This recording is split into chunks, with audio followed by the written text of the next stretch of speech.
Hello hello hello, good morning good morning good morning. क्या हाल चाल, क्या हाल चाल, क्या हाल चाल। आप सभी लोगों को मेहमान का बहुत बहुत नमस्कार। क्या हाल चाल, क्या हाल चाल, क्या हाल चाल। ऑडियो एंड वीडियो क्लियर है तो प्लीज एक बार थम्स अप कर दीजिए। ऑडियो एंड वीडियो क्लियर है तो प्लीज एक बार थम्स अप कर दीजिए। ऑडियो एंड वीडियो क्लियर है तो प्लीज एक बार थम्स अप कर दीजिए। हेलो हेलो हेलो हेलो, कहाँ रह गए सबके सब? थोड़ा धीरे चल रहा है। ऑडियो एंड वीडियो क्लियर है क्या? मैं तुम्हें कल भी शाम को ही बता दिया था ना, कल अपनी क्लास थोड़ी खराब हो गई थी आधे घंटे की, तो सोचा थोड़ा सा जल्दी आ जाएंगे। ऑडियो एंड वीडियो क्लियर है तो प्लीज एक बार थम्स अप कर दीजिए। डन है क्या? डन है क्या? डन है क्या? चलिए चलिए चलिए। अरे यार, लेकिन नोटिफिकेशन गया नहीं था। जान खा जाएंगे बच्चे। क्या करूँ अब? ओ ला ला ला ला ला ला ला ला। चलो कुछ ऐसा ही सवाल कराता हूँ 8:45 तक, जो कॉमन सवाल होते हैं। कुछ ऐसे कॉमन सवाल करा देता हूँ तब तक, क्योंकि मैं होमवर्क करा दूंगा, आगे पढ़ा दूंगा, तो जान खा जाएंगे बच्चे, है ना। तो कमेंट में संभालते रहना तुम कि भाई साहब सर ने अभी 10 मिनट तक कुछ नहीं पढ़ाया है, ठीक है? क्लियर है क्या? चलो, तो आज है वेक्टर का लेक्चर नंबर 5 होगा ना, आई गेस। हाँ, आज लेक्चर नंबर 5 है वेक्टर का। अभी भी मैं कहीं और स्टूडियो से क्लास ले रहा हूँ, मेरा स्टूडियो अभी भी ठीक नहीं हुआ, कुछ उसमें बहुत भारी दिक्कत आ गई है। तो वायरिंग वायरिंग की कुछ प्रॉब्लम आ गई है, तो उसको ठीक करेंगे, ठीक है। ठीक है, तो जल्दी शुरू करते हैं आज वेक्टर का लेक्चर नंबर 5। आज वेक्टर के लेक्चर नंबर 5 में जो हमारा गोल है, जो हमारा टुडेज गोल होगा, वो टुडेज गोल होगा हमारा आज का टुडेज गोल, वो टुडेज गोल होगा हमारा आज का होमवर्क डिस्कशन, है ना। Questions on vector addition, questions on vector addition, vector addition, questions on vector addition and vector subtraction के बारे में हम पढ़ेंगे। वेक्टर सब्ट्रैक्शन के बारे में पढ़ेंगे। किसके बारे में पढ़ेंगे? Vector subtraction. दो वेक्टर को हम सब्ट्रैक्ट कैसे करते हैं, है ना। दो वेक्टर्स को हम सब्ट्रैक्ट कैसे करते हैं, इसके बारे में पढ़ेंगे। तो सबसे पहले एक पोल कर लीजिए कि क्या आपने होमवर्क सॉल्यूशन देख लिया? आपने होमवर्क सॉल्यूशन सॉल्यूशन देख लिया? जल्दी बता दीजिए, क्या आपने होमवर्क सॉल्यूशन देख लिया? रोज आपको होमवर्क मिलता है, उसका होमवर्क का सॉल्यूशन मिलता है। क्या आपने होमवर्क सॉल्यूशन देख लिया? Option A yes, option B no. जल्दी जल्दी बता दीजिए। Option A yes, option B no, जल्दी बता दीजिए। क्या आपने होमवर्क सॉल्यूशन देख लिया? फटाफट बता दीजिए। क्या आपने होमवर्क सॉल्यूशन देख लिया? अच्छा, होमवर्क सॉल्यूशन तो तभी देखा होगा ना जब आपने होमवर्क किया होगा। तो सब साथ में ये भी बताइए, क्या आपने होमवर्क किया? क्या आपने होमवर्क किया? क्या आपने होमवर्क सॉल्यूशन देख लिया? No no no no no no no no no. Yes yes yes yes yes sir. ठीक है, देखते हैं, और ईमानदारी से जवाब दीजिएगा कि यस और नो। ईमानदारी से एकदम, ईमानदारी से एकदम जवाब दीजिएगा। ईमानदारी से एकदम जवाब दीजिएगा, यस और नो, यस और नो। ईमानदारी से जवाब दीजिएगा, अगर किया है तो यस, नहीं तो नो। जल्दी, कम ऑन, जल्दी, कमन कमन कमन कमन कमन।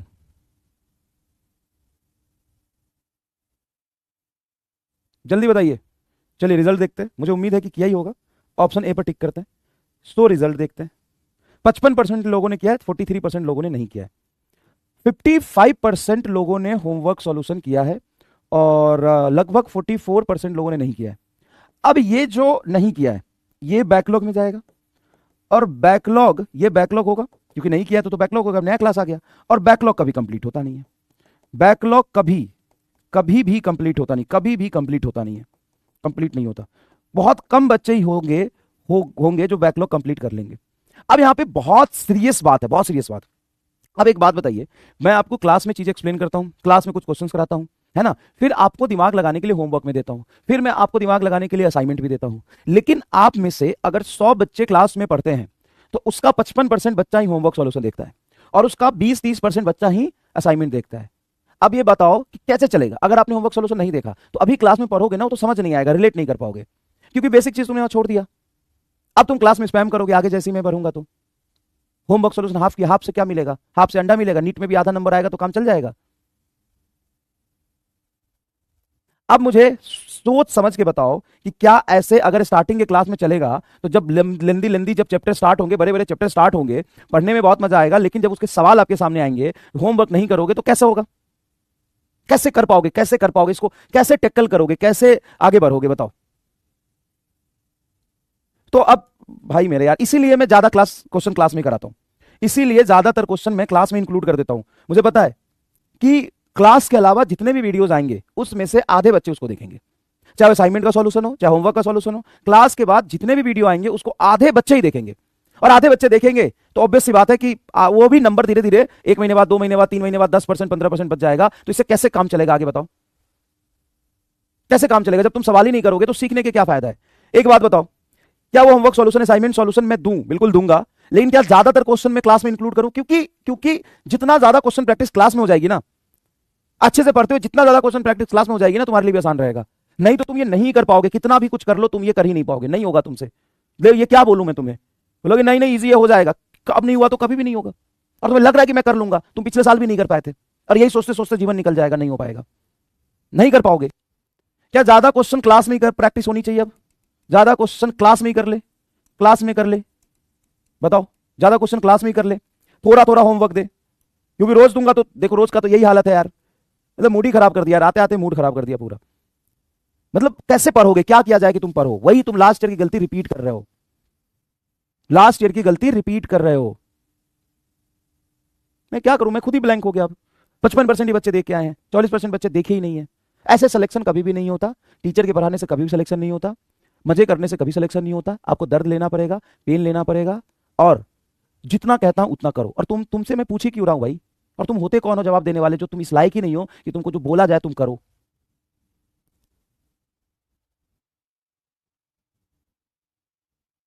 तो चाहिए तो देख के क्यों नहीं आया? चाहिए तो देख के क्यों नहीं आया?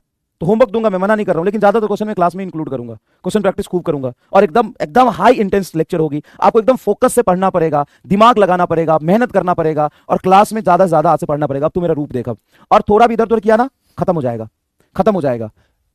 अगर तू रोज क्लास में 10 क्वेश्चन एक्स्ट्रा करता है, थोड़ा ज्यादा पढ़ता है, फिर होमवर्क करता है, तो तेरे लिए अच्छा होगा, नहीं तो तू खत्म हो जाएगा। वैसे भी कंपटीशन कितना देख ले, मैं तुम्हारे लिए चिकनी चुपड़ी बातें करने नहीं आऊंगा यहाँ पर, मैं तुमको गलत डायरेक्शन में लेके नहीं जाऊंगा। कल हो जाएगा, परसों हो जाएगा, अरे तू कर लेगा, अबे तेरी औकात ही नहीं है, तू पढ़ता ही नहीं है, तो कैसे हो जाएगा?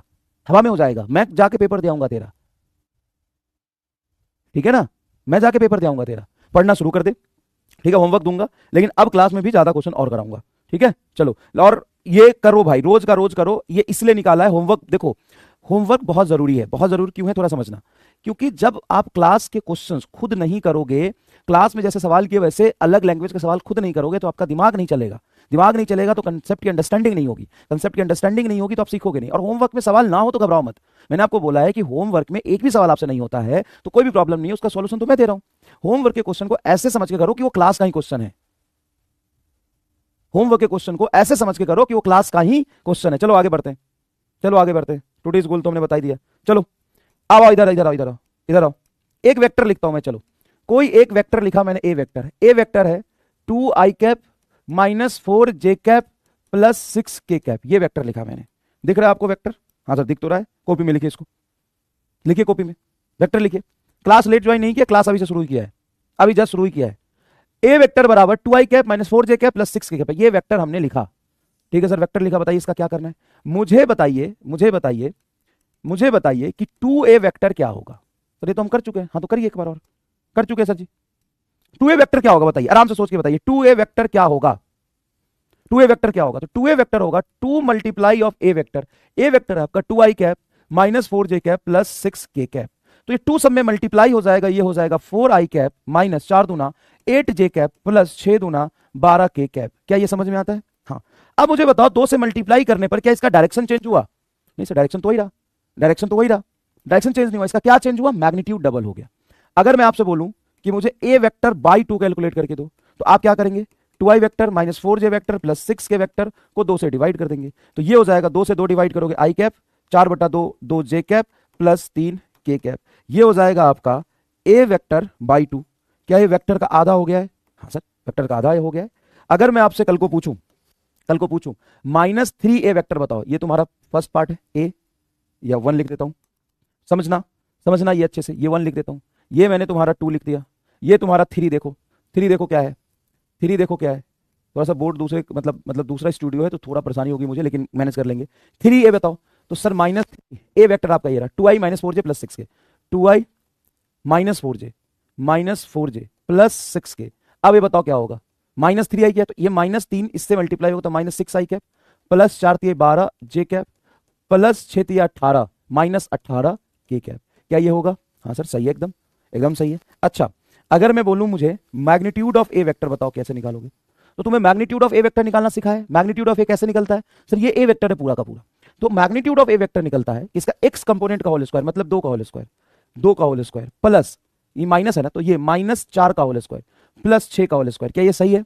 नहीं सर, मैग्नीट्यूड का होल स्क्वायर हम करते हैं, जैसे मैग्नीट्यूड हमें निकालना है तो रूट अंडर ये 2 है तो हम करेंगे 2 का होल स्क्वायर प्लस, अगर ये -4 है तो हमें तो वाईथ कंपोनेंट -4 का स्क्वायर करना है प्लस 6 का स्क्वायर करना है, तो ये हो जाएगा तुम्हारा 2 का स्क्वायर 4 चौका 16, तो 4 + 16 + 36, तो ये हो गया आपका 36 और 4 40 56 √56।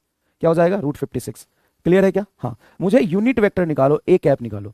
ये वेक्टर हमको दिया हुआ है, ए वेक्टर पूरा का पूरा दिया है, हाँ सर पूरा ए वेक्टर दिया हुआ है। मैंने तुमसे बोला कि मुझे यूनिट वेक्टर निकालो, तो यूनिट वेक्टर क्या होगा? जो वेक्टर है वो पूरा का पूरा वेक्टर बटा उसके मैग्नीट्यूड से हम डिवाइड करते हैं तो यूनिट वेक्टर निकल जाता है। तो ये वेक्टर कितना है sir? 2i cap -4j cap plus 6k cap, इसको हम डिवाइड कर देते हैं किससे? इसके मैग्नीट्यूड से, तो √56 सर जी, इसके मैग्नीट्यूड से हमने डिवाइड कर दिया। क्या आपको ये बात समझ में आया? हाँ सर। अगर मैं आपसे पूछूं angle of A, angle between A vector and x axis, ये कैसे पता चलती है? किसी भी वेक्टर का एक्स एक्सिस एंगल कितना, ये कैसे पता चलता है? तो ये भी बहुत आसान है सर जी, ये भी बहुत आसान है सर जी, हमने फॉर्मूला पढ़ा हुआ है, कॉस अल्फा होता है वेक्टर का एक्स कंपोनेंट बटा मैग्नीट्यूड ऑफ वेक्टर, और ये हमेशा सही है। एक्स कंपोनेंट बोलो कितना? 2, और मैग्नीट्यूड ऑफ वेक्टर है √56। तो यहां से आप लिख सकते हो alpha is equal to cos inverse 2 बटा √56। अब एक बात बताइए, क्या आपने ए वेक्टर दिया हुआ था उसका मैग्नीट्यूड ऑफ 2a निकाल लिया, 2a वेक्टर निकाल लिया, ए वेक्टर बाई 2 निकाल लिया, -3a वेक्टर निकाल लिया, मैग्नीट्यूड ऑफ ए निकाल लिया, यूनिट वेक्टर निकाल लिया, उसका एक्स एक्सिस एंगल भी निकाल लिया, तो क्या ये पूरी पीएचडी कर लिया आपने वेक्टर पर? क्लास नहीं चल रहा है, अब क्या करूं मैं? क्लास नहीं चल रहा तो रिफ्रेश कर सर प्लीज रिपीट। ठीक है, रिपीट भी कर दूंगा। क्लास क्यों नहीं चल रहा? रिफ्रेश कर दे, क्लास चल जाएगा। रिफ्रेश कर दे, क्लास चल जाएगा।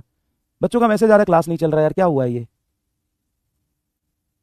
होमवर्क कहाँ मिलेगा, असाइनमेंट कहाँ मिलेगा? आधी जनता को यही नहीं समझ में आ रहा है, पता नहीं क्या है यार, ये बैच है कि क्या है।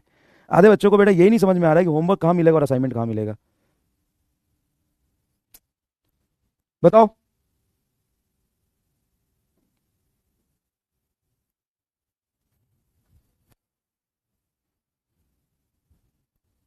क्लास चल रही है? चलो देखो ध्यान से देखो, ये हमने क्या किया, हमने इस ए वेक्टर का पूरा ऑपरेशन कर दिया, ए वेक्टर का पूरा ऑपरेशन कर दिया। मान लो कुछ कोई ए वेक्टर हमें पता है, तो क्या हम 2a वेक्टर निकाल सकते हैं? हाँ सर, 2 से मल्टीप्लाई कर देंगे। क्या हम ए वेक्टर बाई 2 निकाल सकते हैं? हाँ सर। क्या -3a वेक्टर निकाल सकते हैं? हाँ सर, -3 से सब में मल्टीप्लाई करेंगे। मॉड ऑफ ए वेक्टर निकाल सकते हैं, यूनिट वेक्टर निकाल सकते हैं, उसका एंगल निकाल सकते हैं। बताओ, क्या हमने ए वेक्टर की पूरी ऑपरेशन कर दिया? ए वेक्टर की पूरी ऑपरेशन कर दी, जल्दी बताओ। हाँ यार सर, आपने तो पूरी ऑपरेशन कर दिया ए वेक्टर की सर, एकदम इसका लेदरी फेदरी बाहर निकाल दिया। देखो समझ में आया क्या? क्लियर है ये बात? तो आपको समझ में आया कि ए वेक्टर तो 2a कैसे निकलता है, ए वेक्टर तो 3a कैसे निकलता है, ए वेक्टर तो a/3 कैसे निकलता है, ए वेक्टर तो उसका मैग्नीट्यूड कैसे निकालते हैं, ए वेक्टर तो उसका यूनिट वेक्टर कैसे निकालते हैं, और अगर ए वेक्टर है तो उसका एंगल कैसे निकालते हैं। ये सारी चीजें हमने 2-3 क्लास में पढ़ी थी। क्या वो सारा रिवीजन हुआ? हाँ सर, रिवीजन तो ऑल ओके। अब इधर देख बेटा, वेक्टर एडिशन में आपने क्या पढ़ा था? जल्दी से उसको थोड़ा रिवाइज करते हैं। वेक्टर एडिशन में हमने ये पढ़ा था कि जब भी 2 वेक्टर को हम ऐड करते हैं, जैसे मान लो ये वेक्टर है ए वेक्टर और ये वेक्टर है आपका बी वेक्टर, और इन दोनों वेक्टर के बीच में एंगल निकालना है, तो दोनों को टेल से टेल या हेड से हेड रखते हैं, तब एंगल देखते हैं। क्या ए और बी के बीच का ये एंगल सही है? हाँ सर सही है, ए और बी के बीच का एंगल। अब हम वेक्टर एडिशन करते हैं ट्रायंगल लॉ से, तो हम कैसे करते हैं? कोई भी पहला वेक्टर ड्रॉ करिए सर जी। पहला वेक्टर हमने ए ड्रॉ कर दिया। पहला वेक्टर ड्रॉ करने के बाद जहां पहला खत्म हो रहा है वहीं से दूसरा शुरू करिए सर जी। जहां पे पहला खत्म हो रहा है वहीं से दूसरा शुरू कर दिया हमने। हाँ सर, जहां पे पहला खत्म हो रहा है वहीं से दूसरा वेक्टर शुरू कर दिया। अब मुझे बताओ कि क्या मैंने बी वेक्टर को पैरेलली आगे शिफ्ट किया, हाँ या ना? हाँ सर, आगे शिफ्ट किया है। बी वेक्टर एक्स एक्सिस से जो एंगल बना रहा था, कितना बना रहा था? थीटा बना रहा था। ए वेक्टर जहां खत्म हुआ वहीं से बी शुरू किया, ए के टेल से बी के हेड को मिला देंगे, यही हमारा क्या बताएगा? रिजल्टेंट। अब मुझे बताओ, ये जो थीटा है क्या ए और बी का सही एंगल बता रहा है? ये थीटा, क्या ये जो थीटा है ए और बी का सही एंगल बता रहा है? जल्दी बताइए, ए और बी का सही एंगल बता रहा है? क्या सही एंगल बता रहा है? ये एंगल ए और बी के बीच का सही एंगल बता रहा है? यस और नो? जल्दी बताइए। ये जो थीटा है वो ए और बी के बीच का करेक्ट एंगल है। Theta is the correct angle in this diagram. Correct angle theta is the correct angle in this diagram between A and B. चलो यस और नो में जल्दी बताओ। Option A yes, option B no. Sir नहीं, ये theta ए और B के बीच का सही एंगल नहीं है। जल्दी बताइए। हमें ए और बी का डायग्राम यहां दिया हुआ था, ये वही डायग्राम है जिससे हमने ट्रायंगल ऑफ एक्रेडिशन सीखा था। ये आपका ए वेक्टर है, ये आपका बी वेक्टर है, दोनों के बीच का एंगल क्या दिया हुआ है, थीटा दिया हुआ है। ये आपका ए वेक्टर है, ये बी वेक्टर है, दोनों के बीच का एंगल क्या दिया हुआ है, थीटा दिया हुआ है। हमने क्या किया, बी को आगे शिफ्ट किया, ए वेक्टर बी को थोड़ा सा आगे शिफ्ट कर दिया है ना, बी को हम पैरेलली शिफ्ट कर सकते हैं, और ये हमने ए के हेड से बी के टेल को मिला दिया। तो ये जो थीटा है, theta is the correct angle in this diagram between A and B. ये जो थीटा है ए और बी के बीच का करेक्ट एंगल बता रहा है क्या, ए और बी का करेक्ट एंगल बता रहा है क्या, इस डायग्राम में ए और बी के बीच का करेक्ट एंगल है ये थीटा क्या, जल्दी बताइए। Yes sir, yes sir, no sir, yes sir, yes sir, no sir. अब आपकी असली अंडरस्टैंडिंग बाहर निकल के आएगी। यहां पे नो लिखा है 867 बच्चों ने, यस लिखा है 807 बच्चों ने, बाकी कमेंट में लिख रहे हैं। बहुत बढ़िया, चलिए देखते हैं, चलिए देखते हैं। बहुत बढ़िया, सुंदर, बहुत बढ़िया बेटा। ऑप्शन आएगा यस, बिल्कुल बता रहा, क्यों नहीं बता रहा। 58% लोगों ने बोला यस, 40% लोगों ने बोला नो। तो ये जो 58% लोग हैं, बहुत बढ़िया बेटा, और ये आपके बाकी 42% लोग हैं, अपने आप को चप्पल मारोगे नीट की कसम है तुम्हें, अभी उठा के, ऐसे मजाक नहीं चलता है, नीट की कसम है, चप्पल उठा के मारो साले गधे। ए और बी के बीच का एंगल थीटा नहीं है सर, आपने बताया था ए और बी के बीच का एंगल तो तब डिफाइन करते हैं ना जब दोनों का टेल मिले। हाँ तो मिला टेल, टेल मिला इस डायग्राम में, ये तुम्हारा ए वेक्टर है। हाँ अब बता इसका टेल कैसे मिलेगा, सर इसको आगे कर दे तो टेल से टेल मिल जाएगा, और जब टेल से टेल मिलेगा तो इसी डायग्राम का थीटा सही तो है, कहां गलत हो गया ये। हे प्रभु, हे प्रभु, इन मूर्ख का मैं क्या करूं प्रभु, इन मूर्ख का मैं क्या करूं सर। लेकिन इस डायग्राम में हेड टेल नहीं मिला। अच्छा तो इस डायग्राम में ध्यान से देखेगा तो ये एंगल थोड़ी ना बोल रहा हूं, और बी के बीच का एंगल छोटा वाला, मैं इसको एंगल बोला क्या, इसका हेड है, हाँ बी का टेल है, हाँ क्या मैं इसको एंगल बोल रहा हूं, नहीं आप तो इसको एंगल बोल रहे हो, थीटा को। अब इसी थीटा को, इसी को तुम बी को पीछे शिफ्ट कर लो, चलो इस बी को थोड़ा पीछे शिफ्ट कर लो, बताओ ये आएगा, हाँ ये एंगल थीटा है तो ये थीटा है, हाँ अब देखो दोनों का हेड मिल रहा है, ये थीटा सही तो है। मैंने बोला ये थीटा इसी डायग्राम में क्या ए और बी का सही एंगल है, हाँ सही एंगल है। इस डायग्राम में ये रहा आपका ए, ये रहा आपका बी, सर ए का हेड है बी का टेल, उससे क्या होता है, अगर मैं इस ए को थोड़ा आगे शिफ्ट करूं तो टेल से टेल मिलके यही तो थीटा देगा। कैसे मूर्ख हो भाई, कैसे मूर्ख हो सर। लेकिन आपने बोला था कि थीटा डिफाइन करते समय हम टेल से टेल मिलाएंगे, हाँ तो इस डायग्राम में टेल से टेल मिला, मिला टेल से टेल, सर उसको आगे ले जाना पड़ेगा। हाँ तो आगे ले जाने पे डायग्राम चेंज थोड़ी ना हुआ, आगे ले जाएगा तो क्या थीटा वही रहा ना।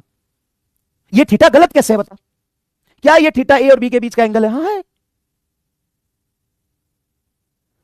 चप्पल मार, चप्पल मार भाई, सारा वेक्टर एडिशन पढ़ा दिया तुम्हें और ए और बी के बीच का एंगल ही विजुअलाइज नहीं हुआ। ए और बी के बीच का एंगल कैसे देखते हैं सर, दोनों का टेल मिल रहा हो तो उन दोनों के टेल को मिलाने के बाद उनके बीच का मिनिमम एंगल, दोनों का हेड मिल रहा हो, दोनों का हेड मिलाने के बीच उनके बीच का मिनिमम एंगल। अब ये डायग्राम मैं तुम्हें कहीं बना के दे दूं और बोलूं कि बता ए और बी के बीच का ये एंगल थीटा सही है, बोलोगे हाँ सही है। कैसे सही नहीं बता, ये ए है तेरा, ये ए वेक्टर है बेटा, ये तेरा बी वेक्टर है बेटा। अब मैंने बोला ये एंगल थीटा है, बताओ ये सही है कि गलत। बोलोगे सर ये एंगल ए और बी के बीच का है, हाँ सही है कि गलत। सर थोड़ा देखना पड़ेगा, रुकिए सर जी, रुकिए सर जी। इस ए को अगर पैरेलली में आगे शिफ्ट करूं ए वेक्टर तो देखो सर सही है, ए का इसको पैरेलली आगे शिफ्ट करूंगा तो ए पूरा का पूरा आगे जाएगा, यही बनेगा। अब देखिए ए वेक्टर का टेल और बी वेक्टर का टेल एक जगह पे तो थीटा तो सही है सर जी। तो यही तो मैं पूछ रहा हूं कि बताओ ए और बी के बीच का एंगल इस डायग्राम में सही है कि नहीं, इसी डायग्राम का थीटा सही है। ये पूछ रहा था बेटा कि इस डायग्राम में ए और बी के बीच का एंगल जो थीटा मैंने बनाया है इस डायग्राम में वो सही है कि नहीं, सही है। और डायग्राम में किसी वेक्टर को पैरेलली आगे पीछे शिफ्ट करते हैं तो एंगल चेंज नहीं होता। ओहो ठीक है, तो ए और बी के वेक्टर का एंगल कैसे देखना है उसका मैंने इमेज स्टार बना के आपको बताया था कि कोई भी डायग्राम में कहीं भी कोई एंगल है, ए और बी को टेल से टेल और हेड से हेड मिला के देखो और उसके बीच का minimum angle between the vector होगा। आ गया वेक्टर, हाँ सर सही है। और ट्रायंगल ऑफ वेक्टर एडिशन के लिए क्या करते हैं, जहां पे एक का हेड खत्म हो रहा है वहीं से दूसरे का टेल शुरू करते हैं और पहले के टेल से सबसे पहले के पूछ से लास्ट के हेड को मिला देते हैं, रिजल्टेंट आता है। अब ये जो रिजल्टेंट का मैग्नीट्यूड है वो होता है रूट अंडर पहले के वेक्टर का मैग्नीट्यूड का स्क्वायर दूसरे वेक्टर के मैग्नीट्यूड का square plus 2ab cos theta. और यही रिजल्ट सबसे ज्यादा कब हो जाता है, जब ये जो एंगल आपको थीटा दिख रहा है वो जीरो होता, अगर जीरो होता तो दोनों वेक्टर पैरेलल होते तो मैक्सिमम रिजल्टेंट होता a प्लस बी। और यही अगर 180 डिग्री होता तो रिजल्टेंट क्या हो जाता a माइनस बी। और यही अगर थीटा 90 डिग्री होता तो रिजल्टेंट क्या हो जाता, रूट अंडर थीटा 90 रखोगे cos 90 क्या हो जाता है 0, तो आएगा root under a square plus B square. बोलो समझ में आया, बोलो समझ में आया। कैसे गलती करी यार तुमने चल कोई बात नहीं। अब एक सवाल मैंने आपको कराया था कि एक फोर्स है, देखिए ये फोर्स है जिसका मैग्नीट्यूड है 5 न्यूटन, एक दूसरा फोर्स है जिसका मैग्नीट्यूड है 5 न्यूटन और इन दोनों के बीच में ये दिया हुआ 60 डिग्री का एंगल। अब बताओ F1 प्लस F2 वेक्टर क्या होगा। तो बच्चों ने बोला कि सर बड़ा इजी है सर, सही तो है, एक वेक्टर हमने ये बनाया जहां पे एक वेक्टर खत्म हुआ वहीं से दूसरा शुरू कर रहे हैं, हाँ दूसरा शुरू कर रहे हैं ठीक है। तो पहला मान लो ये है, पहला वेक्टर जहां खत्म हुआ से दूसरा शुरू किया तो रिजल्टेंट सर कुछ ये आएगा। ये आएगा आपका नेट फोर्स। और इस नेट फोर्स की जो वैल्यू होगी सर वो हो जाएगी दोनों फोर्स का मैग्नीट्यूड 5 और 5 सेम है, तो directly 2F cos theta by 2 लगा सकते हैं। यहां से आ जाएगा 2, फोर्स की मैग्नीट्यूड 5 और 5, दो वेक्टर का मैग्नीट्यूड सेम होता है तो डायरेक्टली उसकी वैल्यू लिख लेते हैं इनटू कॉस, ये देखिए 60/2, 60/2 हो गया 30 डिग्री, तो ये आ जाएगा 2 × 5 cos 30 डिग्री होता है √3/2, तो 2 × 5 √3/2, 2 से 2 कट गया, 5√3 आंसर आ गया, 5√3 आंसर आ गया। सही तो है? हाँ सर सही है। क्या ट्रायंगल लॉ के हिसाब से ये डायग्राम सही है? हाँ सर, पहला वेक्टर जहां खत्म हो रहा है वही से दूसरा शुरू हो रहा है, हाँ वही से दूसरा शुरू हो रहा है, तो पहले का हेड और दूसरे के टेल के बीच में 60 डिग्री एंगल बन रहा है। तो इन दोनों वेक्टर जिनका मैग्नीट्यूड 5 न्यूटन और 5 न्यूटन है, सेम मैग्नीट्यूड का वेक्टर है, सेम मैग्नीट्यूड का वेक्टर होता है, रिजल्टेंट कैसे लिखा आपने 2A cos θ/2, तो सीधा निकल जाएगा। रॉन्ग है, ठीक है, रॉन्ग है। रॉन्ग क्या है इसमें? रॉन्ग क्या है सर? रॉन्ग ये है कि F1 और F2 के बीच में 60 डिग्री का एंगल नहीं बनेगा। क्यों नहीं बनेगा? आपने सर जी बताया था कि जब एंगल देखना हो तब टेल से टेल जोड़ते हैं या हेड से हेड जोड़ते हैं, एंगल देखना हो तब हेड से हेड जोड़ते हैं या टेल से टेल जोड़ते हैं, लेकिन जब वेक्टर ऐड करना हो तो ऐसे करते हैं कि एक जहां खत्म हो रहा है वही से दूसरा शुरू करते हैं, एक जहां खत्म हो रहा है वही से दूसरा शुरू करते हैं, एक जहां खत्म हो रहा है वही से दूसरा शुरू करते हैं। तो सर वही तो है। जब वही है, एंगल 60 है तो 60 लो। हे महामूर्ख जनता, हे प्रभु, हे दयानंद, हे मेरे स्वामी, हे मेरे मालिक, हे मेरे अन्नदाता, दो वेक्टर के बीच में एंगल जब देखेंगे वही एंगल हम यहां पे उठा के रखेंगे। हम ऐसा नहीं है कि जब हम एक वेक्टर ड्रॉ करते हैं दूसरा जहां खत्म होता है, एक वेक्टर ड्रॉ करते हैं वो जहां खत्म होता है वहीं से दूसरा शुरू करते हैं, फिर वहां का एंगल हम ये थोड़ी ना देख रहे हैं अल्फा। ये तो हम ऐड करने का तरीका बताए थे कि एक ड्रॉ करने का तरीका बताए थे कि एक वेक्टर जहां खत्म होगा वहीं से दूसरा वेक्टर आप शुरू करना और फिर पहले के हेड से दूसरे के टेल को मिला देना। उस समय एंगल देखने का कुछ तरीका बताया था क्या मैंने? नहीं सर, एंगल देखना तो उस समय उसमें एंगल क्या देखना, एंगल देखने के लिए तो ए और बी के टेल से टेल मिलाओ। तो ये सही है कि पहला वेक्टर ड्रॉ किया, पहला जहां खत्म हो रहा है वहीं से दूसरा शुरू करो और दूसरा जहां खत्म हो रहा है हेड बनाओ, पहले के टेल से दूसरे के हेड को बनाओगे तो ये रिजल्ट बताएगा, ये सही है। अब जब दो वेक्टर का मैग्नीट्यूड निकालोगे तो चाहे ये फॉर्मूला यूज करो a² + b² + 2ab cos theta, या ये फॉर्मूला यूज करो 2f cos θ/2, इन दोनों में जो थीटा है वो दोनों वेक्टर के बीच का एंगल है। और दोनों वेक्टर का बीच का एंगल कैसे निकालते हैं? वो तो वही जैसे निकालते हैं वैसे निकालेंगे। तो दोनों वेक्टर के बीच का एंगल निकालने के लिए हम क्या करेंगे, इस वेक्टर को पैरेलल इधर शिफ्ट कर दो। अगर ये इस लाइन पे जा रहा है ऐसे तो इसको ऐसे शिफ्ट कर दो, ये तुम्हारा F2 ही रहेगा। हाँ सर, वेक्टर को पैरेलल शिफ्ट करने से वेक्टर चेंज नहीं होता। क्या F2 का ये टेल है? हाँ। F1 का ये टेल है। अब ये एंगल दोनों वेक्टर के बीच का सही एंगल है। टोटल 180 डिग्री होता है। हाँ, 180 डिग्री में से 60 घटा दो 120 बनेगा। हाँ, तो ये गलत हो गया। तो नेट फोर्स आपका आएगा 2F cos 120/2 मतलब 60, cos 60 की वैल्यू हाथ, 2 × 5 × हाफ, 2 से 2 कट गया, 5 आपका आंसर आ गया। और मजाक नहीं कर रहा हूं, ये सर आपको कहां से समझ में आया कि ये मेरा डाउट है? बहुत सारे लोग सोच रहे होंगे, ईमानदारी से बता कितने लोग ये सोच रहे हैं कि सर यही तो डाउट था मेरा, तो अब समझ में आया, अब चमका। ईमानदारी से बता ना, तेरा फेस रिवील कर दिया मैंने, तेरा बुद्धि रिवील कर दिया मैंने। कितने लोग ऐसा सोच रहे थे कि सर देखो आपने बताया था दो वेक्टर को ऐड करते हैं तो उसमें क्या करते हैं, पहले का हेड जहां खत्म होगा वहां से दूसरे का टेल बनाएंगे। तो सही तो है सर, पहले का हेड फिर दूसरे का टेल, सही है, तो ये एंगल उठा लेंगे। ये एंगल नहीं उठाएंगे। Triangle law of vector addition ये कहता है कि जब आप डायग्राम बना रहे हो तो पहले का हेड जहां खत्म हो रहा है वहां से दूसरे का स्टार्टिंग करो और पहले के टेल से दूसरे के हेड को मिला दो, रिजल्टेंट बता देगा बस। ये रिजल्टेंट बता देगा बस। ये एंगल के बारे में कहां बताया था कुछ? एंगल जो रखते हो वो तो तभी रखोगे यस यस यस यस, देखो तुम्हारा बुद्धि रिवील कर। कितने लोगों को अब चमका?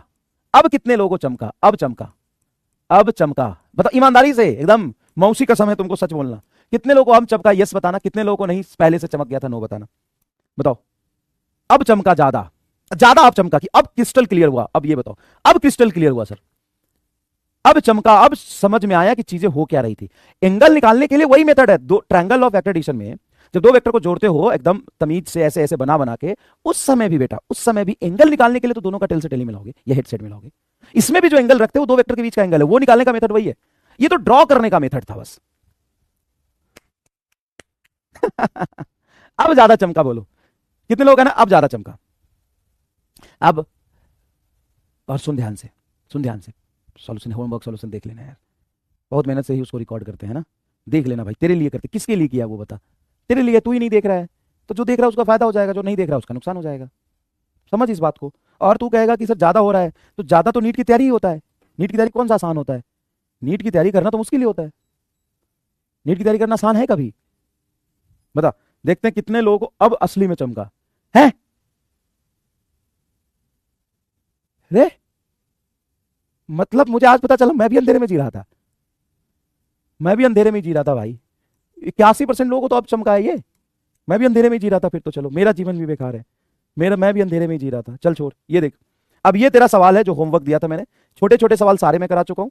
2 सवाल मैंने बोला था कि कल कराऊंगा, मतलब लेक्चर में कराऊंगा, क्योंकि ये इंपॉर्टेंट है। अब सवाल को कोई अटेम्प्ट नहीं करेगा, सिर्फ पढ़ेगा। सवाल को कोई अटेम्प्ट नहीं करेगा, सिर्फ पढ़ेगा। ठीक है, सवाल को पढ़ो क्या कह रहा है। The sum of the magnitude of two forces acting at a point is 18 newton. क्या? Sum of the magnitude of two force. ये वेक्टर सम कह रहा है कि मैग्नीट्यूड का सम बोल रहा है बस? ये क्या बोल रहा है? Sum of the magnitude of two force. Sum of the magnitude of two force मतलब पहला फोर्स F1 है तो F1 का मैग्नीट्यूड प्लस F2 वेक्टर का magnitude. Sum of magnitude of force मतलब सिर्फ F1 और F2 का सम 18 है, डायरेक्शन नहीं लिया है, स्केलर सम, मैग्नीट्यूड का sum. And the magnitude of their resultant, दो वेक्टर को जब ऐड करते हैं तो उसका जो रिजल्टेंट आता है उसका मैग्नीट्यूड 12 है। मतलब ये बोल रहा है कि F1 vector plus F2 vector जो हमने निकाला होगा नेट फोर्स, उस नेट फोर्स का जो मैग्नीट्यूड है डायरेक्शन के साथ ऐड किया है उसका मैग्नीट्यूड 12 है। एक्टिंग एट अ पॉइंट, अच्छा, if the resultant is 90 degree with the force of smaller magnitude, जो रिजल्टेंट है एक फोर्स के परपेंडिकुलर है, then what are the magnitude of forces. इस सवाल में क्या कह रहा है? If the resultant is 90 degree with the force of smaller magnitude, मतलब जो रिजल्टेंट है वो एक वेक्टर के एक फोर्स के परपेंडिकुलर है। यही कह रहा है, यही कह रहा है, यही कह रहा है। हाँ सर यही कह रहा है। तो चलो यहां पर ध्यान से सुनना, चलो यहां पर ध्यान से सुनना। सवाल नहीं करेंगे सर? सवाल करेंगे, उससे पहले आपको मैं MR स्टार बॉक्स समझाऊंगा उस तरह के सवाल के लिए। क्या? देखो, if resultant of two vector, resultant of two vector is perpendicular to one of the vector, perpendicular to one of the vector, is perpendicular to one of the vector, perpendicular to one of the vector मतलब दो vector है मान लो, उसका resultant of two vector is perpendicular to one of the vector. दो vector का resultant किसी एक वेक्टर के परपेंडिकुलर। अब सुनना ध्यान से, मान लो कोई ये वेक्टर मैंने बना A और दूसरा वेक्टर मैं बनाने वाला हूं B, जिसका रिजल्टेंट A वेक्टर के परपेंडिकुलर है, जिसका रिजल्टेंट A वेक्टर के परपेंडिकुलर है। तो क्या रिजल्टेंट कुछ ऐसे बनाऊंगा? सर आपको कैसे पता A के परपेंडिकुलर B के भी हो सकता है? अरे किसी एक के तो है। हाँ किसी एक के है। तो क्या मैं ये बना सकता हूं कि पहला वेक्टर तेरा A है तो जो रिजल्टेंट आएगा वो इस वेक्टर के 90 डिग्री परपेंडिकुलर आ रहा है। ये सवाल में लिखा है resultant is perpendicular to one of the vector, तो मैंने मान लिया A वेक्टर के परपेंडिकुलर है। सर ठीक है। और आपको मैंने समझाया था कि रिजल्टेंट हमेशा और हमेशा दोनों वेक्टर के बीच में ही कहीं लाइज करेगा। एग्जैक्टली बीच में तब होगा जब दोनों का मैग्नीट्यूड सेम होगा। तो क्या वेक्टर दोनों के बीच में लाइज करना चाहिए कहीं ना कहीं? हाँ। तो दूसरा बी वेक्टर कहां बनाओगे? क्या मैं बी वेक्टर यहां बना दूं? नहीं सर। अगर बी वेक्टर यहां बनाओगे तो ए और बी का सम बीच में आएगा। बोलो हाँ कि ना? हाँ सर, ए और बी का सम बीच में आएगा। अगर बी वेक्टर को यहां बना दूं तो ए और बी के बीच में आएगा। हाँ सर। अगर बी वेक्टर को यहां बना दूं तो ये तो एक लाइन पर है, एक आगे एक पीछे, तो रिजल्टेंट तो यही, ए ज्यादा होगा तो आगे होगा रिजल्टेंट, बी ज्यादा होगा तो पीछे होगा। ये भी गलत है। तो कहां बनाऊं बी को? सर बी को आप यहां बनाओ तो सही रहेगा। यस, बी वेक्टर यहां है। तो क्या मुझे यह बात समझ में आता है कि जो रिजल्टेंट वेक्टर है वो दोनों वेक्टर के कहीं ना कहीं बीच में होगा। अगर तुम रिजल्टेंट को ए के परपेंडिकुलर बना दोगे तो दूसरा वेक्टर कहां जाएगा? सर पीछे जाएगा। दूसरा वेक्टर कहां जाएगा? सर पीछे जाएगा। अब ये डायग्राम सही है। इसी पे मैंने कल तुमको क्वेश्चन कराया था, कि मान लो ए वेक्टर है बी है तो रिजल्टेंट कहां होगा? इसके बीच में कहीं ना कहीं होगा। इतना समझ में आया क्या? तो अगर रिजल्टेंट परपेंडिकुलर है तो बीच में रहेगा। बीच में तभी रहेगा जब बी वेक्टर इधर जाएगा। सर ठीक है। अब इस वेक्टर में से सीधी रेखा कौन कौन सी है? सीधी वेक्टर कौन है? ए सर पूरा एक्स में, आर सर पूरा वाई में।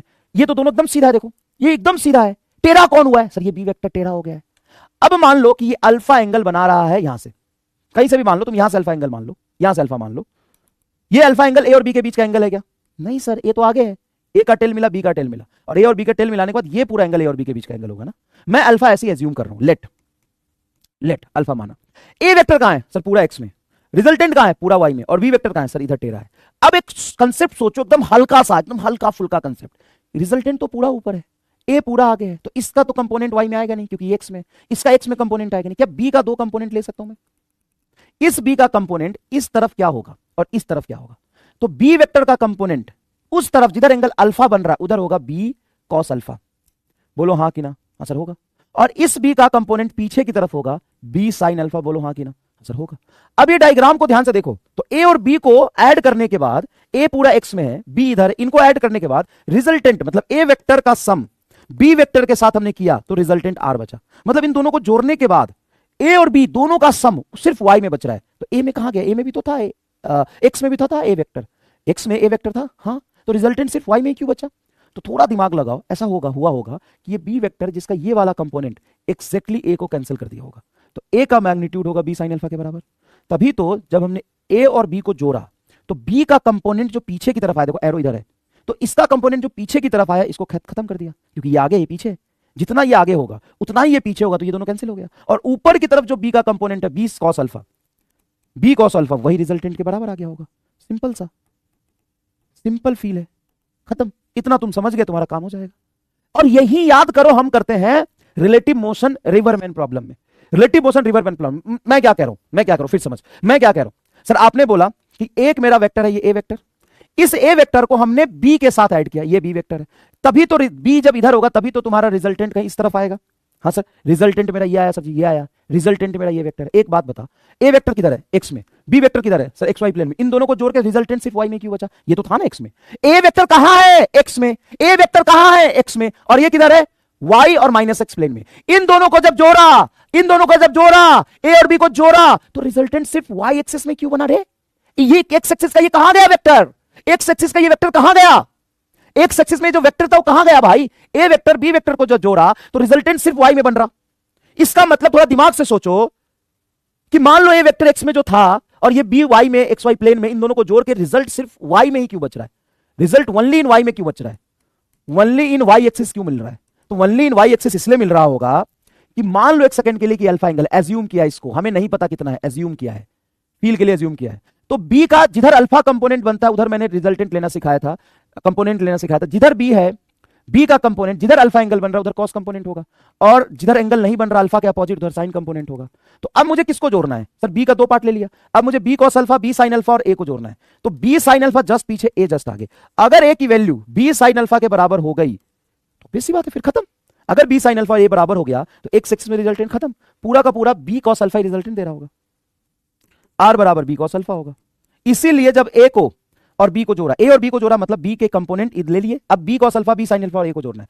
ए जितना आगे है बी साइन अल्फा उतना ही पीछे रहा होगा, तभी तो एक दूसरे को ये कैंसिल कर दिया और रिजल्टेंट सिर्फ आर में बचा। सर हम तो जोड़ रहे थे तो कैंसिल क्यों किया, डायरेक्शन की वजह से, डायरेक्शन पीछे है तो ये इसके साथ कैंसिल हो गया, रिजल्टेंट पूरा तुमको कहां मिला, वाई में, और वाई में ए का कंपोनेंट है क्या। अब रिजल्टेंट जो मिला होगा, क्या रिजल्टेंट की जो वैल्यू है वो वाई में, हाँ वाई में ए का कंपोनेंट है क्या, नहीं, तो रिजल्टेंट ए से बना होगा क्या, नहीं, रिजल्टेंट सिर्फ बी के कंपोनेंट से बना होगा। ये बस तुम्हें एक फील के लिए मैंने समझाया, बोलो फील आया, फील आया, फील आया, समझ में आया।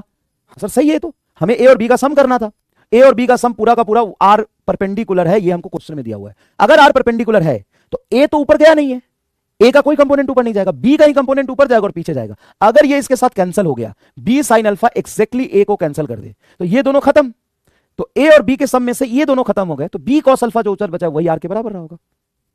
चलो ये भी छोड़ो, ये भी छोड़ो, मुझे जब जस्ट बताओ ट्रायंगल ऑफ वेक्टर एडिशन से अगर ए और बी को जोड़ोगे तो कैसे आएगा, triangle law of vector addition करो, triangle law of vector addition करो। जब triangle law of vector addition करोगे, जब triangle law of vector addition करोगे तो फर्स्ट वेक्टर ड्रॉ करो ए, सर कर लिया, फर्स्ट वेक्टर ए ड्रॉ कर लिया, और सुनो ध्यान से, जहां ए खत्म हो रहा है हेड वही बी शुरू करोगे, बी का टेल ये रहा, इसको पीछे शिफ्ट करके यहां से शुरू करो, यही बी बनाओगे, हाँ सर ऐसा ही बी बनाएंगे। तो ये रहा तुम्हारा बी वेक्टर जो इधर जा रहा है, पीछे की तरफ जा रहा है, ए जहां खत्म हो रहा है वहीं से बी शुरू करो, ये तेरा बी आएगा, सर ये मेरा बी वेक्टर आ गया। अब क्या करना है, फर्स्ट के टेल से, फर्स्ट के टेल से सेकंड के हेड को मिला दो, ये रिजल्टेंट होगा, देखो ये रिजल्टेंट आ गया। अरे सर बहुत बढ़िया सर जी, बहुत बढ़िया, सही है सर जी, सही है, एकदम सही है। अब इस ट्रायंगल में क्या ये 90 डिग्री बन रहा होगा, हाँ सर ये 90 डिग्री है, ये वेक्टर ए, ये वेक्टर बी और ये रिजल्टेंट। ए वेक्टर जहां खत्म हो रहा है वहीं से दूसरा वेक्टर शुरू कर रहे हैं, दूसरा वेक्टर जहां खत्म हुआ है उसको मैंने पहले के टेल से दूसरे के हेड को मिला दिया, रिजल्टेंट वेक्टर आ गया।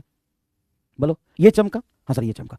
अब एक बात बताओ, ट्रायंगल ऑफ वेक्टर एडिशन में चाहे कुछ भी हो, पाइथागोरस का थ्योरम का तो जलवा है, ट्रायंगल लो को मारो गोली, पाइथागोरस थ्योरम बोलो OP, Pythagoras theorem, Pythagoras theorem के अकॉर्डिंग इसको कुछ मत बोलो, एक राइट एंगल ट्रायंगल बोलो। बताओ ए वेक्टर का मैग्नीट्यूड ए होता है, हाँ सर ए वेक्टर का मैग्नीट्यूड ए होता है, तो ये ए मैग्नीट्यूड है इसका, इधर गया है, इसका मैग्नीट्यूड बोलो बी है और इसका मैग्नीट्यूड बोलो क्या है आर है, ये राइट एंगल ट्रायंगल।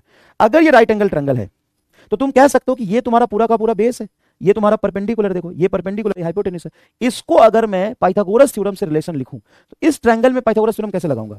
सर ए का होल स्क्वायर, ये बेस हो गया, ये परपेंडिकुलर आर स्क्वायर बराबर बी स्क्वायर, ऐसे लिख सकते हैं सर, सॉरी बराबर बी स्क्वायर। पाइथागोरस थ्योरम लगाएंगे, पाइथागोरस थ्योरम लगाएंगे, बोलो बेस का होल स्क्वायर परपेंडिकुलर का होल स्क्वायर बराबर बी का होल स्क्वायर, खत्म सर। लेकिन रिजल्टेंट तो आर था सर, और बी तो वेक्टर, यहां पे बी को रिजल्टेंट बना दिया, वो मैं पाइथागोरस थ्योरम लगाया। तो मेन वेक्टर को ऐसे ऐसे बनाते थे तो उसमें रिजल्टेंट में पाइथागोरस ही लगा के रिजल्टेंट निकालते थे ना। और हमको पता है कि हमको डायरेक्शन डायरेक्शन को मारो गोली, हमको बताओ ये लेंथ ए है कि नहीं, हाँ है, तो ये पूरा लेंथ बी होगा कि नहीं, हाँ ये आर होगा। तो इत्तेफाक से जो आर है वो परपेंडिकुलर बन रहा है, जो आर है वो परपेंडिकुलर बन रहा है, ए है वो बेस बन रहा है, और तुम्हारा बी हाइपोटेन्यूज बन रहा है। तो मैं ये रिलेशन तो एनी टाइम लिख सकता हूं। ट्रायंगल लॉ को मारो गोली, पाइथागोरस थ्योरम बोलो ओपी, सिंपल है। देखो ये ए वेक्टर, ये बी वेक्टर, ये रिजल्टेंट।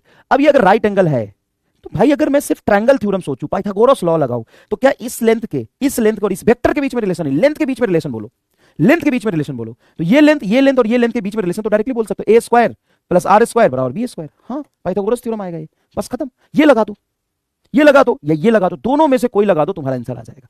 अब चलो यहां बताता हूं, अब चलो यहां बताता हूं। Sum of two magnitude of two force acting at a point is 18 newton, मतलब उनके सम ऑफ मैग्नीट्यूड, मतलब एक फोर्स का मैग्नीट्यूड दूसरे फोर्स का मैग्नीट्यूड का सम 18 है, and the magnitude of the resultant is 12।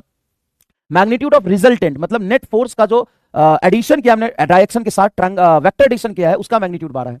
If the resultant is 90 degree with the forces of a smaller magnitude, then what are the magnitude of forces? तो देखो ये क्या वही केस हो जो मैं बता रहा था, मान लो ये पहला फोर्स F1 है और दूसरा फोर्स इधर जाएगा क्योंकि रिजल्टेंट छोटे वाले फोर्स के परपेंडिकुलर है।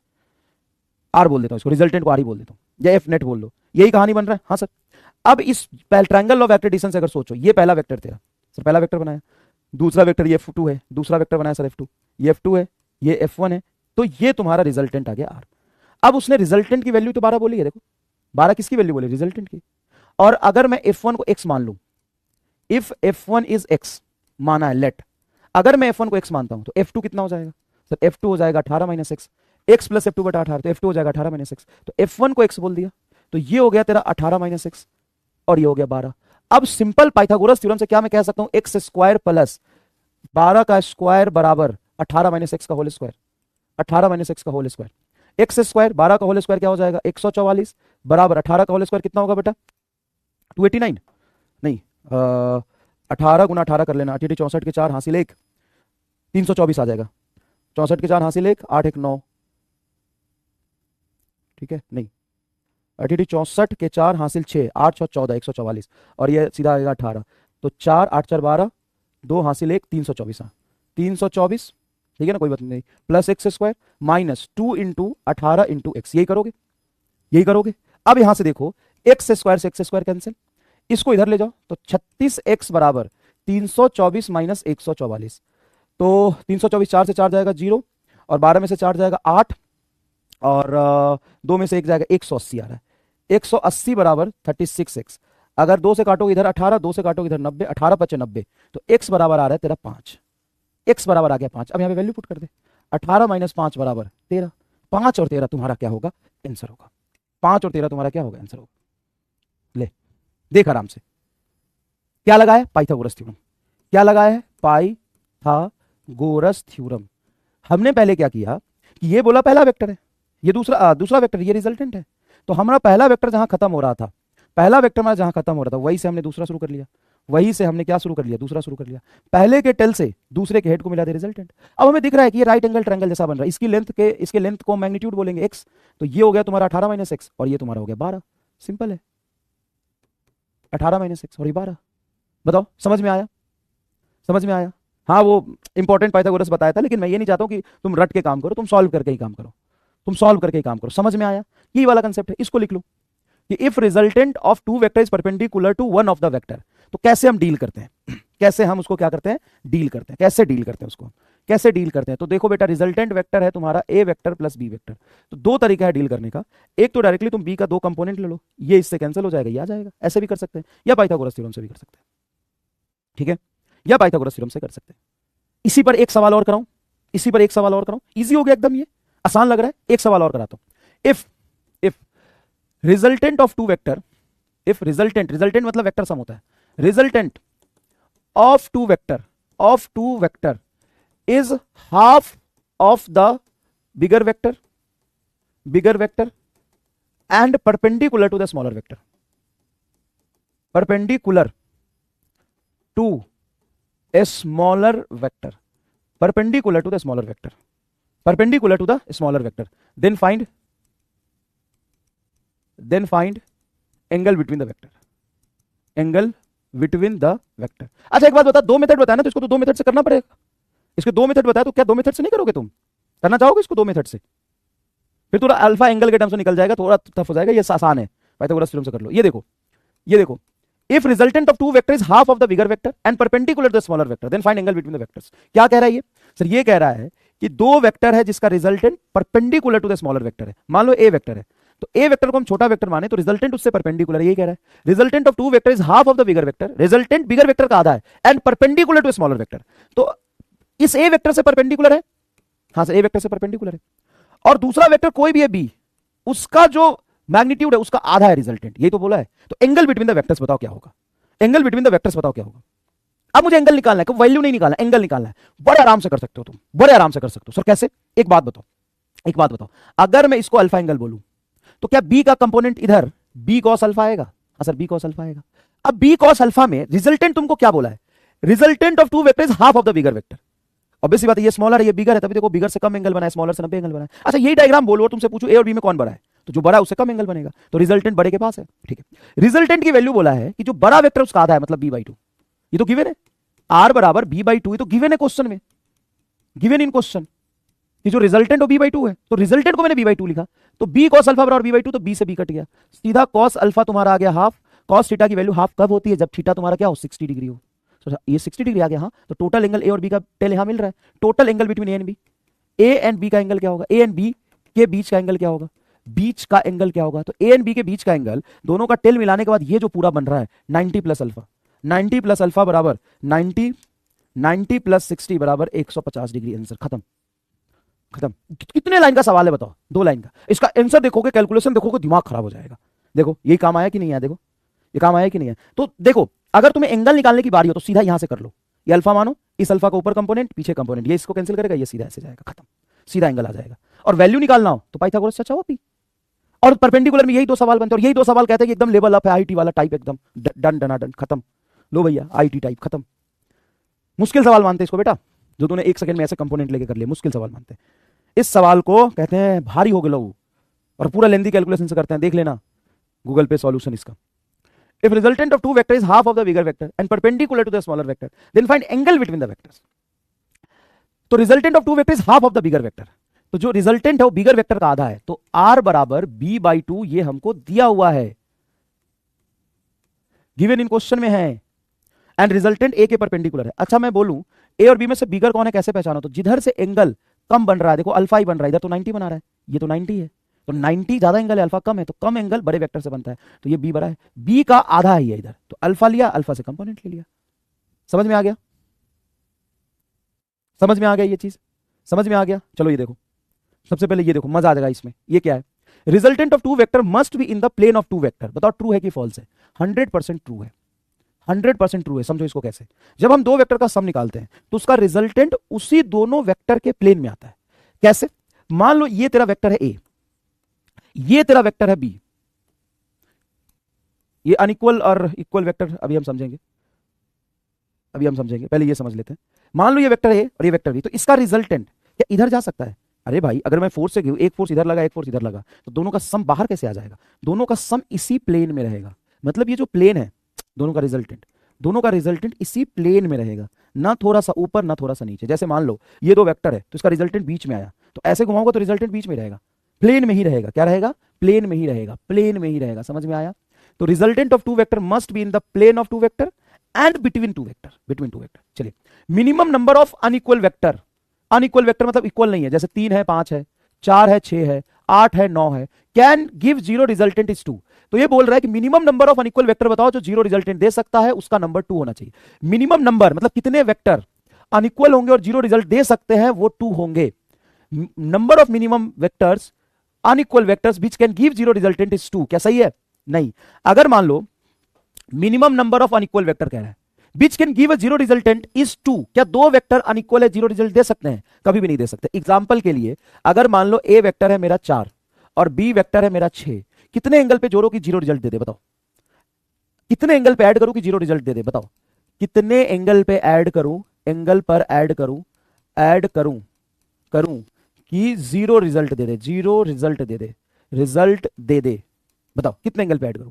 तो इसको तुम कितने भी एंगल पे ऐड करो जीरो रिजल्ट नहीं दे सकता है। सर कैसे? मान लो तुम इसको बेटा थीटा 0 डिग्री पे ऐड करते हो, तो ये 3 और ये 4 मिलके कितना होगा? 7। क्या रिजल्टेंट 7 होगा? हाँ। अगर तुम इसको 60 डिग्री पर ऐड करते हो तो या 4 और 6, सॉरी 4 और 6 अनइक्वल लेना है ना, 4 और 6, तो 6 4 कितना हो जाएगा? 10। अगर इसको तुम 90 डिग्री पर ऐड करते हो तो ये 4 और ये 6, तो इसका वेक्टर सम होगा रूट अंडर 6 का होल स्क्वायर प्लस 4 का होल स्क्वायर। अगर तुम इसको 180 डिग्री पर भी ऐड करते हो तो ये 6 और ये 4 है, तो रिजल्टेंट होगा 6 माइनस 4 2। और आपको बताया था कि जो दो वेक्टर का रिजल्टेंट होता है वो दोनों वेक्टर के मैग्नीट्यूड के सम से लेकर के दोनों वेक्टर के मैग्नीट्यूड के डिफरेंस के बराबर होता है। मतलब इसका जो रिजल्ट आएगा ना बेटा, इसका जो रिजल्ट आएगा, याद करो 6 में से 4 घटाओ 2, 2 से लेकर के 10 के बीच में कुछ भी होगा। 9 होगा, 8 होगा, 7 होगा, 5 होगा, 4 होगा, 3 होगा, 2 होगा, 1 नहीं हो सकता, 1 भी नहीं हो सकता, जीरो छोड़ो 1 भी नहीं हो सकता। 6 और 4 को कितने एंगल पे जोड़े कि उनका रिजल्टेंट 1 आ जाए? 6 न्यूटन फोर्स है और 4 न्यूटन फोर्स है, कितने एंगल पे जोड़ो कि रिजल्ट 1 आ जाए? तो ये 2 से 10 के बीच में कुछ भी हो सकता है, ना 10 से ऊपर ना 2 से कम।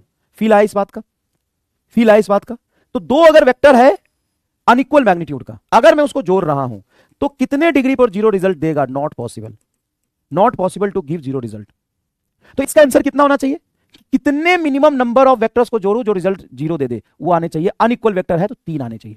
अगर इक्वल होंगे, इसी पर मैं ये लिखूं, सिर्फ ये लिखूं, ये सी minimum number of vector, minimum number of vector, number of vector can give zero result, can give zero resultant, resultant is 2। बोलोगे ये सही है सर जी, ये सही है सर जी। सर कैसे? इसमें कोई कंडीशन नहीं लगाया ना कि वेक्टर कैसा होना चाहिए। बी में कंडीशन लगाया, minimum number of unequal vector can give zero resultant is 2। Unequal vector बोल दिया।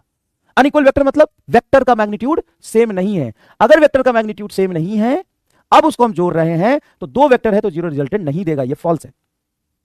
ये क्या है? ये फॉल्स है। यहां पे बोल रहा है कि minimum number of vector can give zero resultant, इसमें अनइक्वल नहीं बोला। अनइक्वल बोल रहा अलग अलग मैग्नीट्यूड का वेक्टर है और वो जीरो रिजल्टेंट दे सकता है। वैसे कितने वेक्टर चाहिए? 2। गलत है, ये प्रूव कर दिया, नॉट पॉसिबल। 2 में तो नहीं होगा। लेकिन minimum number of vector can give zero resultant is 2, ये ट्रू है। कैसे? अब मिनिमम नंबर ऑफ वेक्टर में इक्वल मैग्नीट्यूड का ले लेता हूं, क्योंकि मैग्नीट्यूड तो बोला नहीं ना कुछ भी, तो मैं कुछ भी ले सकता हूं। बी वेक्टर का मैग्नीट्यूड मान लो 4 है, तो इसकी रिजल्टेंट 0 से लेकर के 8 के बीच में कुछ भी हो सकती है। 1 2 3 4 5 6 7 8 तक कुछ भी हो सकती है। 9 नहीं होगा, 10 नहीं होगा, 11 नहीं होगा। यही पढ़ाया है, हाँ यही पढ़ाया है, यही तुमको समझाया है। हाँ सर यही तो समझाया है। इधर देखो, minimum number of unequal vector, ये वाला लिखो, minimum number of unequal vector, number of unequal vector, unequal vector can give zero result, can give zero resultant, zero resultant, resultant is 3। ये सही है। 3 वेक्टर अगर अनइक्वल मैग्नीट्यूड का है तो रिजल्टेंट 0 दे सकता है क्या? हाँ। अंडरस्टूड? समझ में आया? समझ में आया? अगर मिनिमम नंबर ऑफ वेक्टर कितने होने चाहिए जीरो रिजल्ट के लिए? ऐसा तुमसे पूछे, मिनिमम नंबर ऑफ वेक्टर कितने होने चाहिए जीरो रिजल्ट के लिए? 2 होने चाहिए सर। 2 होंगे, 4 और 4 0, 5 और 5 0, 180 डिग्री पे 6 और 6 0। अगर वो इक्वल मैग्नीट्यूड के 2 वेक्टर लोगे, जीरो रिजल्ट दे देगा। तो minimum number of vector can give zero resultant is 2, सही है। Minimum of number of vector can give zero resultant, minimum number of vector can give zero resultant is 2, सही है, एकदम correct है। 2 vector zero resultant दे सकते हैं। Minimum number of unequal vector can give zero resultant is 2, नहीं नहीं नहीं, minimum number of unequal vector can give zero resultant is 3। हाँ ये सही है, 3 अनइक्वल दे देंगे। कैसे? मान लो 2 वेक्टर है 4 6 और तीसरा है तुम्हारा 8, क्या ये जीरो रिजल्ट दे देंगे तीनों मिलके? हाँ। 4 और 6 को जोड़ो, कितना होता है सर? 4 और 6 को जोड़ेंगे तो इसकी रिजल्टेंट 2 से 10 के बीच में कुछ भी आएगी, और 2 से 10 के बीच में कुछ भी आएगी मतलब 8 भी आ सकती है। तो इन दोनों का रिजल्टेंट 8 भी हो सकता है। जिधर 8 आएगा इन दोनों का रिजल्टेंट, उसके अपोजिट डायरेक्शन में -8 लगा दो, 0 हो जाएगा। तो दे सकते हैं, देंगे ही हमेशा, ये जरूरी नहीं है, दे सकते हैं। तो अनइक्वल वेक्टर ले रहे हो तो कितने होने चाहिए जीरो रिजल्टेंट देने के लिए? 3 होने चाहिए। अनइक्वल ले रहे हो तो जीरो रिजल्टेंट देने के लिए कितने होने चाहिए? 3 होने चाहिए। क्या चारों स्टेटमेंट समझ में आया? बहुत कंसेप्चुअल और जरूरी स्टेटमेंट है, बहुत कंसेप्चुअल और जरूरी स्टेटमेंट है। बोलो, resultant of 2 vector must be in the plane of 2 vector. हाँ सर, 2 वेक्टर का रिजल्टेंट प्लेन में होना चाहिए। Minimum number of unequal vector, unequal बोल दिया ना, अनइक्वल मैग्नीट्यूड लेना है। Minimum number of unequal vector can give zero resultant is 2, नहीं। अगर अनइक्वल ले रहे हैं और इनका सम कभी भी 0 नहीं आ सकता, किसी भी एंगल पे नहीं आ सकता, इसलिए फॉल्स है। सिर्फ बोला होगा कि मिनिमम नंबर ऑफ वेक्टर कितने चाहिए, जीरो रिजल्टेंट देने के लिए तो 2 चाहिए, 4 4, 6 6, 10 10, जीरो दे सकते हैं। तो अगर कोई मैग्नीट्यूड की कंडीशन ना लगाए, सिर्फ बोले कि मिनिमम नंबर ऑफ वेक्टर कितने हो कि जीरो रिजल्टेंट आ जाए, सर 2, वो जीरो रिजल्टेंट आ सकते हैं। Minimum number of unequal vector कितने हो कि जीरो रिजल्टेंट आ सकते हैं, 3 होने चाहिए minimum number of unequal vector. कैसे? जैसे मैं पहला एक पेयर लेता हूं, एक वेक्टर है बेटा 3, दूसरा वेक्टर है 6 और तीसरा वेक्टर है 10। क्या इनका रिजल्टेंट जीरो हो सकता है? इनका रिजल्टेंट क्या जीरो हो सकता है? क्या क्या तीनों वेक्टर का सम जीरो हो सकता है? तीनों वेक्टर का सम जीरो हो सकता है? सर देखते हैं, चलो देखो 6 और 3 जोड़ो कितने होंगे सर? 6 और 3 का सम अगर हम देखें तो 6 और 3 का सम 3, 6 में से 3 जाएगा, 3 से 9 तक होगा। अब 3 से 9 के बीच में क्या 10 आता है? नहीं। तो इन दोनों को अगर एक साथ मिला के भी सी से भिड़ा दोगे तो ये दोनों मिलकर सी से नहीं जीत पाएंगे, सी अकेला 10 है। ओहो सही कह रहे हो सर जी, तो मुश्किल हो गया, नहीं होगा। नो, आंसर आएगा नहीं हो सकता जीरो रिजल्टेड। अच्छा चलो, अगर यहां समझ नहीं आया ऐसे समझो, मान लो बी और सी को मिला दिया।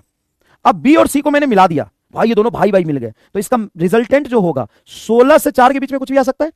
10 और 6 16, 10 में से 6 जाएगा 4। अब इसका रिजल्टेंट 4 से 16 के बीच में कुछ भी आ सकता है। ये 4 होगा, हाँ 5 होगा, हाँ 5 होगा, 6 होगा, 7 होगा, 8 होगा, 9 होगा, 10 होगा, 15 होगा, 16 होगा, 17 नहीं हो सकता, 3 नहीं हो सकता। ये कितना है? 3। तो सर इन दोनों को जब हम मिलाएंगे तो इसका रिजल्टेंट 4 से 16 के बीच में कुछ भी आ सकता है, और ये 3 है, रिजल्टेंट जीरो हो ही नहीं पाएगा। तो इसका क्या लॉजिक होता है? तो इस पर देखो सवाल ऐसा बनता है कि तुम्हें देगा 3 वेक्टर का पेयर।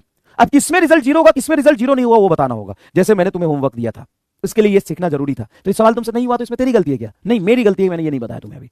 अब देखिए यहां पे सवाल क्या कह रहा है, which of the following combination of 3 vectors can give zero resultant. Which of the following combination of vector can give zero resultant. 2 4 7, 3 1 5, 2 8 11, 3 4 2, यही है पेयर। हाँ अब सुनना, कोई भी 2 वेक्टर उठाओ, कोई भी 2 उठाओ, कोई दिक्कत नहीं किसको उठा रहे, कोई भी 2 उठाओ। बताओ 4 और 7 उठा लिया अब, तो 4 और 7 का मैक्सिमम वैल्यू कितना होगा? 7 और 4 11, और 7 में से 4 जाएगा तो कितना बनेगा? 3। तो इसकी रिजल्टेंट 3 से 11 के बीच में कुछ भी हो सकती है। 3 से 11 में 2 आता है, नहीं, इसका रिजल्टेंट जीरो नहीं होगा। कोई भी 2 उठाओ, इसको दोनों को उठाओ, इसकी मैक्सिमम वैल्यू 5 और 1 कितनी होगी सर? 6, और मिनिमम 5 में से 1 जाएगा, 5 में से 1 जाएगा कितना होगा? 4। इसका रिजल्टेंट 4 5 6 हो सकता है, 3 नहीं हो सकता है, 7 नहीं हो सकता, 8 नहीं हो सकता, 2 नहीं हो सकता। अब ये क्या दिया? 3 नहीं हो सकता, रिजल्टेंट जीरो नहीं आएगा। अब ये देखो 8 और 11 को उठाओ, तो 11 प्लस 8 बताओ कितना होगा? 11 8 19, और 11 माइनस 8 तुम्हारा कितना होगा? 3। हाँ 3। तो 19 और 3 के बीच में कुछ भी आएगा? 2 है, नहीं हो सकता। ये उठाओ, 4 और 2 को उठाओ, तो 4 प्लस 2 6, और 4 माइनस 2 तुम्हारा 2, तो 2 से 6 के बीच में आएगा, ये कितना है? 3। तो 2 से 6 के बीच में तो 3 तो आता ही है, सही है। तो इसमें जीरो रिजल्टेंट हो सकता है। तो इसका कंसेप्ट क्या कहता है? इसका कंसेप्ट क्या कहता है? जब 3 वेक्टर दिया उसका रिजल्टेंट जीरो होगा या नहीं होगा, इसका कंसेप्ट क्या कहता है? इसमें माय स्टार बॉक्स देखिएगा क्या कहता है। ये कहता है कोई भी 2 लो, कोई भी 2 वेक्टर लो, कोई भी 2 वेक्टर लो, उसका उसके उसके रिजल्ट के रेंज में, रिजल्ट के रेंज में मतलब a plus B to a minus B, result के रेंज में थर्ड वेक्टर आता है, थर्ड वेक्टर आता है, तो सम ऑफ 3 वेक्टर जीरो हो जाएगा। सम ऑफ ऑल 3 वेक्टर जीरो हो जाएगा। ऑल 3 वेक्टर जीरो होगा, जीरो होगा। सम ऑफ ऑल 3 वेक्टर जीरो होगा। मैंने क्या लिखा है यहां पर पढ़ना जरा, मैंने क्या लिखा है यहां पे पढ़ना जरा, क्या लिखा है? कोई भी वेक्टर लो, उसके रिजल्ट के रेंज में, उसके रिजल्ट के रेंज में मतलब ये 2 वेक्टर लिया, उसके a प्लस बी से a माइनस बी के रेंज में अगर थर्ड वेक्टर आता है तो सम जीरो होगा, वरना जीरो नहीं होगा। अब तुम बोलोगे कि सर हम जरूरी थोड़ी ना है कि यही दोनों उठाए, हम अगर ये दोनों उठाए तो इसको चेक करो, ओरली चेक करो इसको। 2 और 4 का सम क्या? 6, 4 2 6, और 4 माइनस 2, 2 से 6 के बीच में होना चाहिए इसका सम। हाँ 7 जा रहा है बाहर, नहीं होगा। ये देखो 3 और 1 4, और 3 में से 1 जाएगा 2, 2 से 4 के बीच में रिजल्ट आना चाहिए, 5 नहीं होगा। 8 और 2 सर 10, 10 और 8 माइनस 2 6, 6 और 10 के बीच में आना चाहिए, 11 नहीं होगा। 4 और 3 7, और 4 में से 3 जाएगा, 1 और 7 आना चाहिए, 1 और 7 के बीच में 2 आता है, देखो आंसर आ जाएगा। और ये भी छोड़ो, तुम कल को कहोगे नहीं सर हमको ये दोनों लेना है, तो ये दोनों लो। 2 और 7 बोलो 9, 2 और 7 9, और 7 में से 2 जाएगा 5, 5 और 9 के बीच में 4 नहीं आ रहा। कितनी बार वेरीफाई करोगे यार, कितनी बार वेरीफाई करोगे यार? बताओ बताओ, मजा आ गया कि नहीं आ गया इसमें? सर बहुत बढ़िया बताया आपने कि कोई भी 2 उठाना होता है। हम सोचे कि हमको 2 छोटका उठाना है, डैश 2 छोटका उठाने की जरूरत नहीं है, कोई भी 2 उठाओ चलेगा।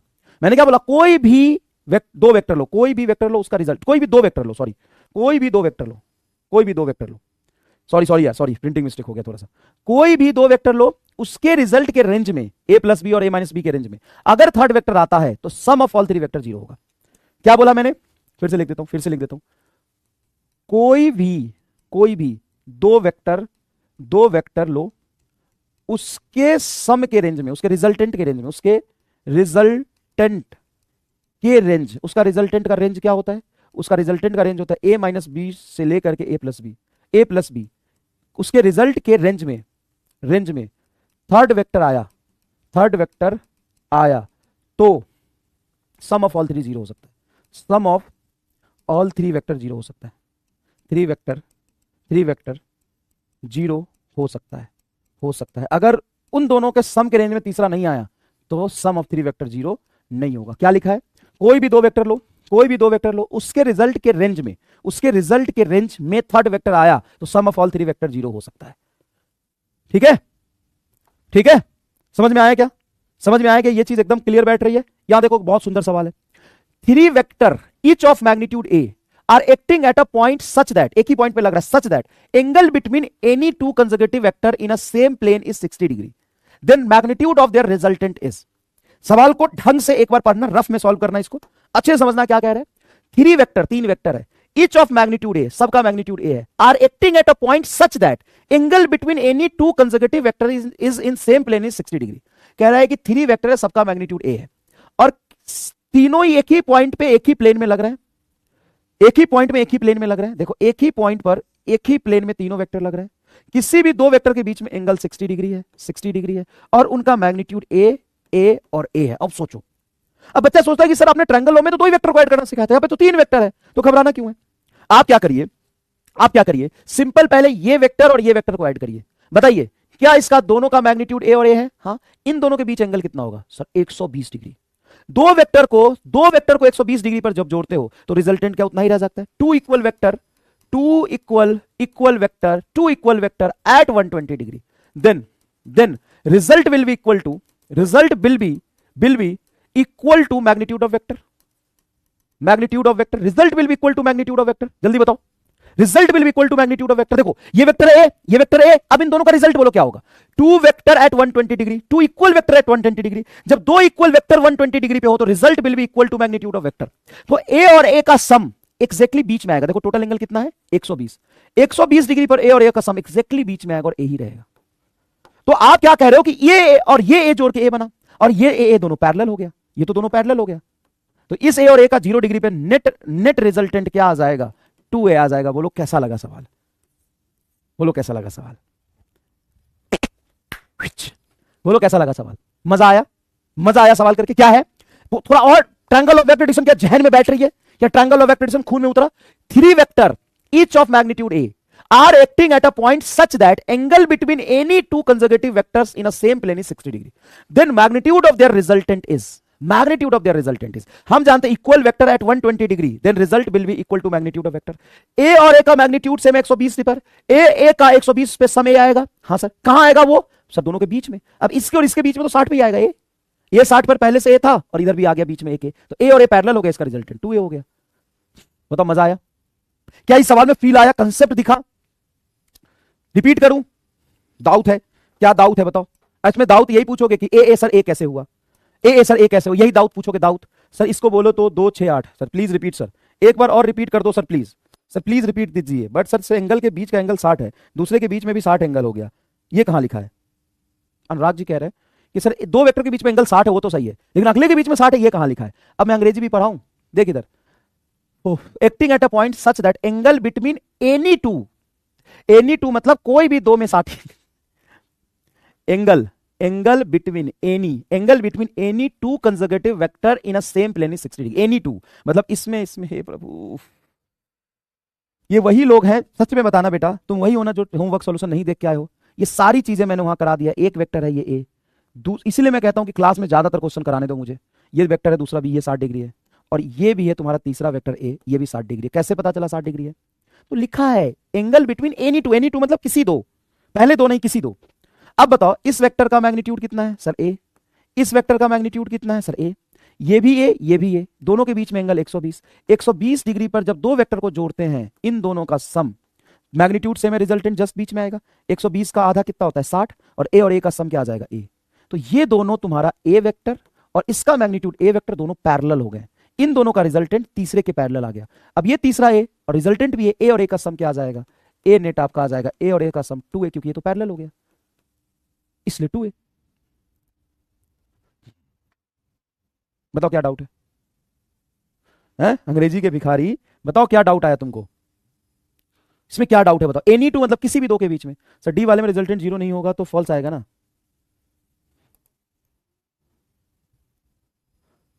Minimum number of unequal vector can give zero resultant is 3। Can लिखा है ना, मतलब दे सकता है ना, हर केस में दे जरूरी नहीं है, लेकिन कैन कैन मतलब क्या तीन का पेयर जीरो रिजल्टेंट दे सकता है अनइक्वल वेक्टर है तो? हाँ दे सकता है, इसलिए ट्रू है। मस्त थोड़ी ना लिखा है कि तीन वेक्टर तो जीरो रिजल्टेंट ही देगा, तब फॉल्स होगा ना प्रभु। लेकिन थर्ड एंड फर्स्ट वेक्टर में तो 120 है।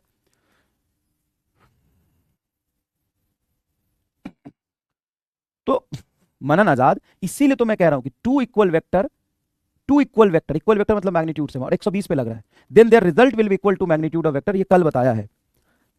एक वेक्टर है ये ए, एक वेक्टर है ए जिसका मैग्नीट्यूड है ए, दूसरा वेक्टर भी है ए 60 डिग्री पर, और तीसरा वेक्टर भी ए परपेंडिकुलर। विजुलाइज अच्छे से बनाता हूं। एक वेक्टर है ये ए, दूसरा वेक्टर, कैसे कैसे लोग रहते हैं यहाँ पे, ए, और तीसरा वेक्टर भी है ए। इन तीनों का सम निकालना है, तीनों का मैग्नीट्यूड सेम और डायरेक्शन ये एंगल से दिखा दिया। अब बेटा तुम ये भी सोच सकते हो सर पहले इन दोनों को ऐड क्यों नहीं किया? अब इन दोनों को ऐड करेंगे ना, देखो होगा क्या, इन दोनों को ऐड करेंगे तो रिजल्टेंट कहीं और अलग चल जाएगा। काम करो, आसान होगा कि ये वेक्टर और ये वेक्टर का सम निकालो। तो इन दोनों वेक्टर का मैग्नीट्यूड बोलो। सर ए और ए सेम है, तो देखो इक्वल वेक्टर हो गया। कितने डिग्री पर लग रहा है? सर ये टोटल 120 पे लग रहा है, तो 120 डिग्री पर ए और ए सेम मैग्नीट्यूड का रिजल्टेंट ए रहता है, तो ये ए ही रह जाएगा। और कहां आएगा? सर सेम मैग्नीट्यूड है तो रिजल्टेंट इसका बीच में आएगा। अब ये और ए दो वेक्टर हो गए पैरेलल। अब पैरेलल हो गए मतलब एंगल क्या हो गया? 0 डिग्री, पैरेलल हो गए। तो नेट रिजल्टेंट इन दोनों का ए आया है और अकेला ए पहले से, ए और ए क्या हो जाएगा? 2a। चलो एक काम करते हैं, एक काम करते हैं, एक काम करते हैं, मैं तुमको इसको दूसरे मेथड से सॉल्व करके दिखाता हूं। मान लो ये वेक्टर है ए, ये 60 डिग्री पर दूसरा वेक्टर है ए, और ये 60 डिग्री पर तीसरा वेक्टर है ए। क्या यही है? हाँ।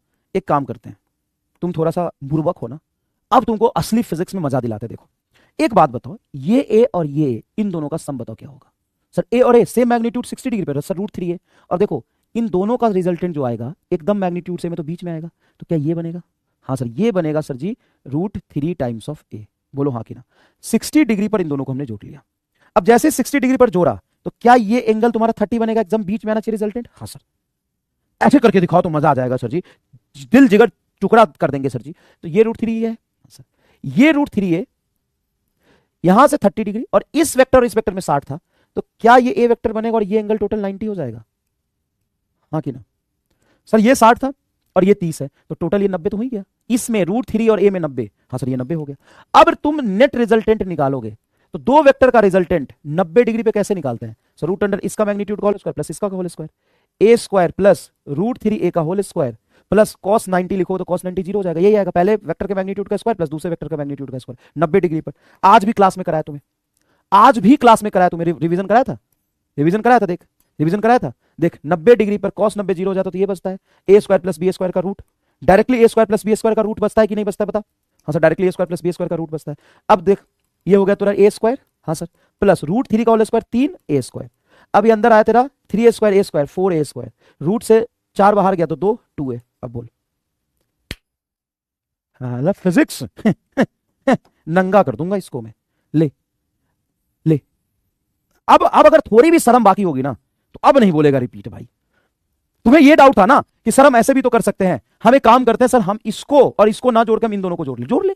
अब आसान कौन होगा? सर आसान ये हो रहा है, इसको इसको जोड़ लिया फटाक से, ए और 120 डिग्री पर ए 120 डिग्री पर ए, और ए पैरेलल हो गया तो 2a, सीधा आंसर आ रहा है।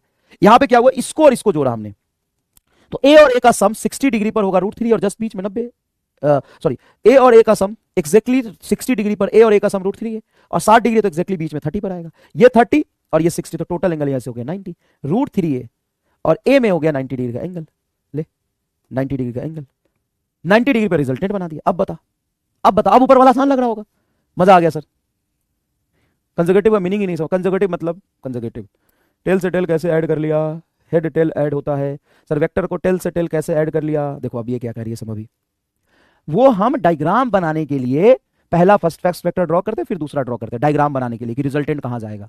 लेकिन अगर एडिशन का डायरेक्टली हमें रिजल्टेंट का फॉर्मूला पता है तो आप लगाओ ना, दो वेक्टर के बीच में एंगल 60 है, ए मैग्नीट्यूड पता है, इसके इसके बीच में एंगल 120 है, देखो संभवी क्या पूछ रही हो बेटा, आज ही मैंने जी जान लगा के समझाया है। दो वेक्टर को टेल से टेल में कैसे ऐड कर लिया, हेड टू टेल में ऐड होता है।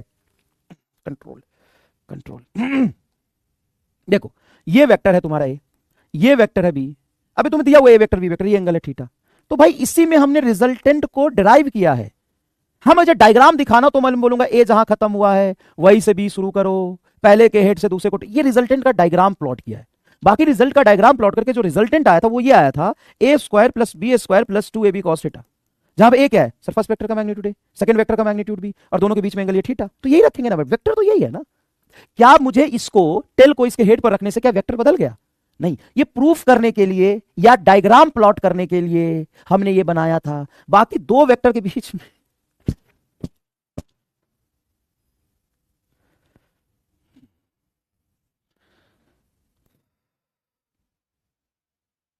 चलिए क्या करूं यार मैं, तो क्या डाउट पूछा है कसम से। तुम नीट की तैयारी करने लायक नहीं हो संभवी, आई एम सॉरी। चलिए सवाल देखिए, find the resultant of three vector OA, OB and OC as shown in the following diagram, then radius of the circle R is। अगर ऐसे डाउट पूछोगे ना तो 1000 साल भी तैयारी करोगे ना नीट नहीं निकलेगा तुम्हारा, 1000 साल तैयारी करोगे ना तो ही नीट नहीं निकलेगा।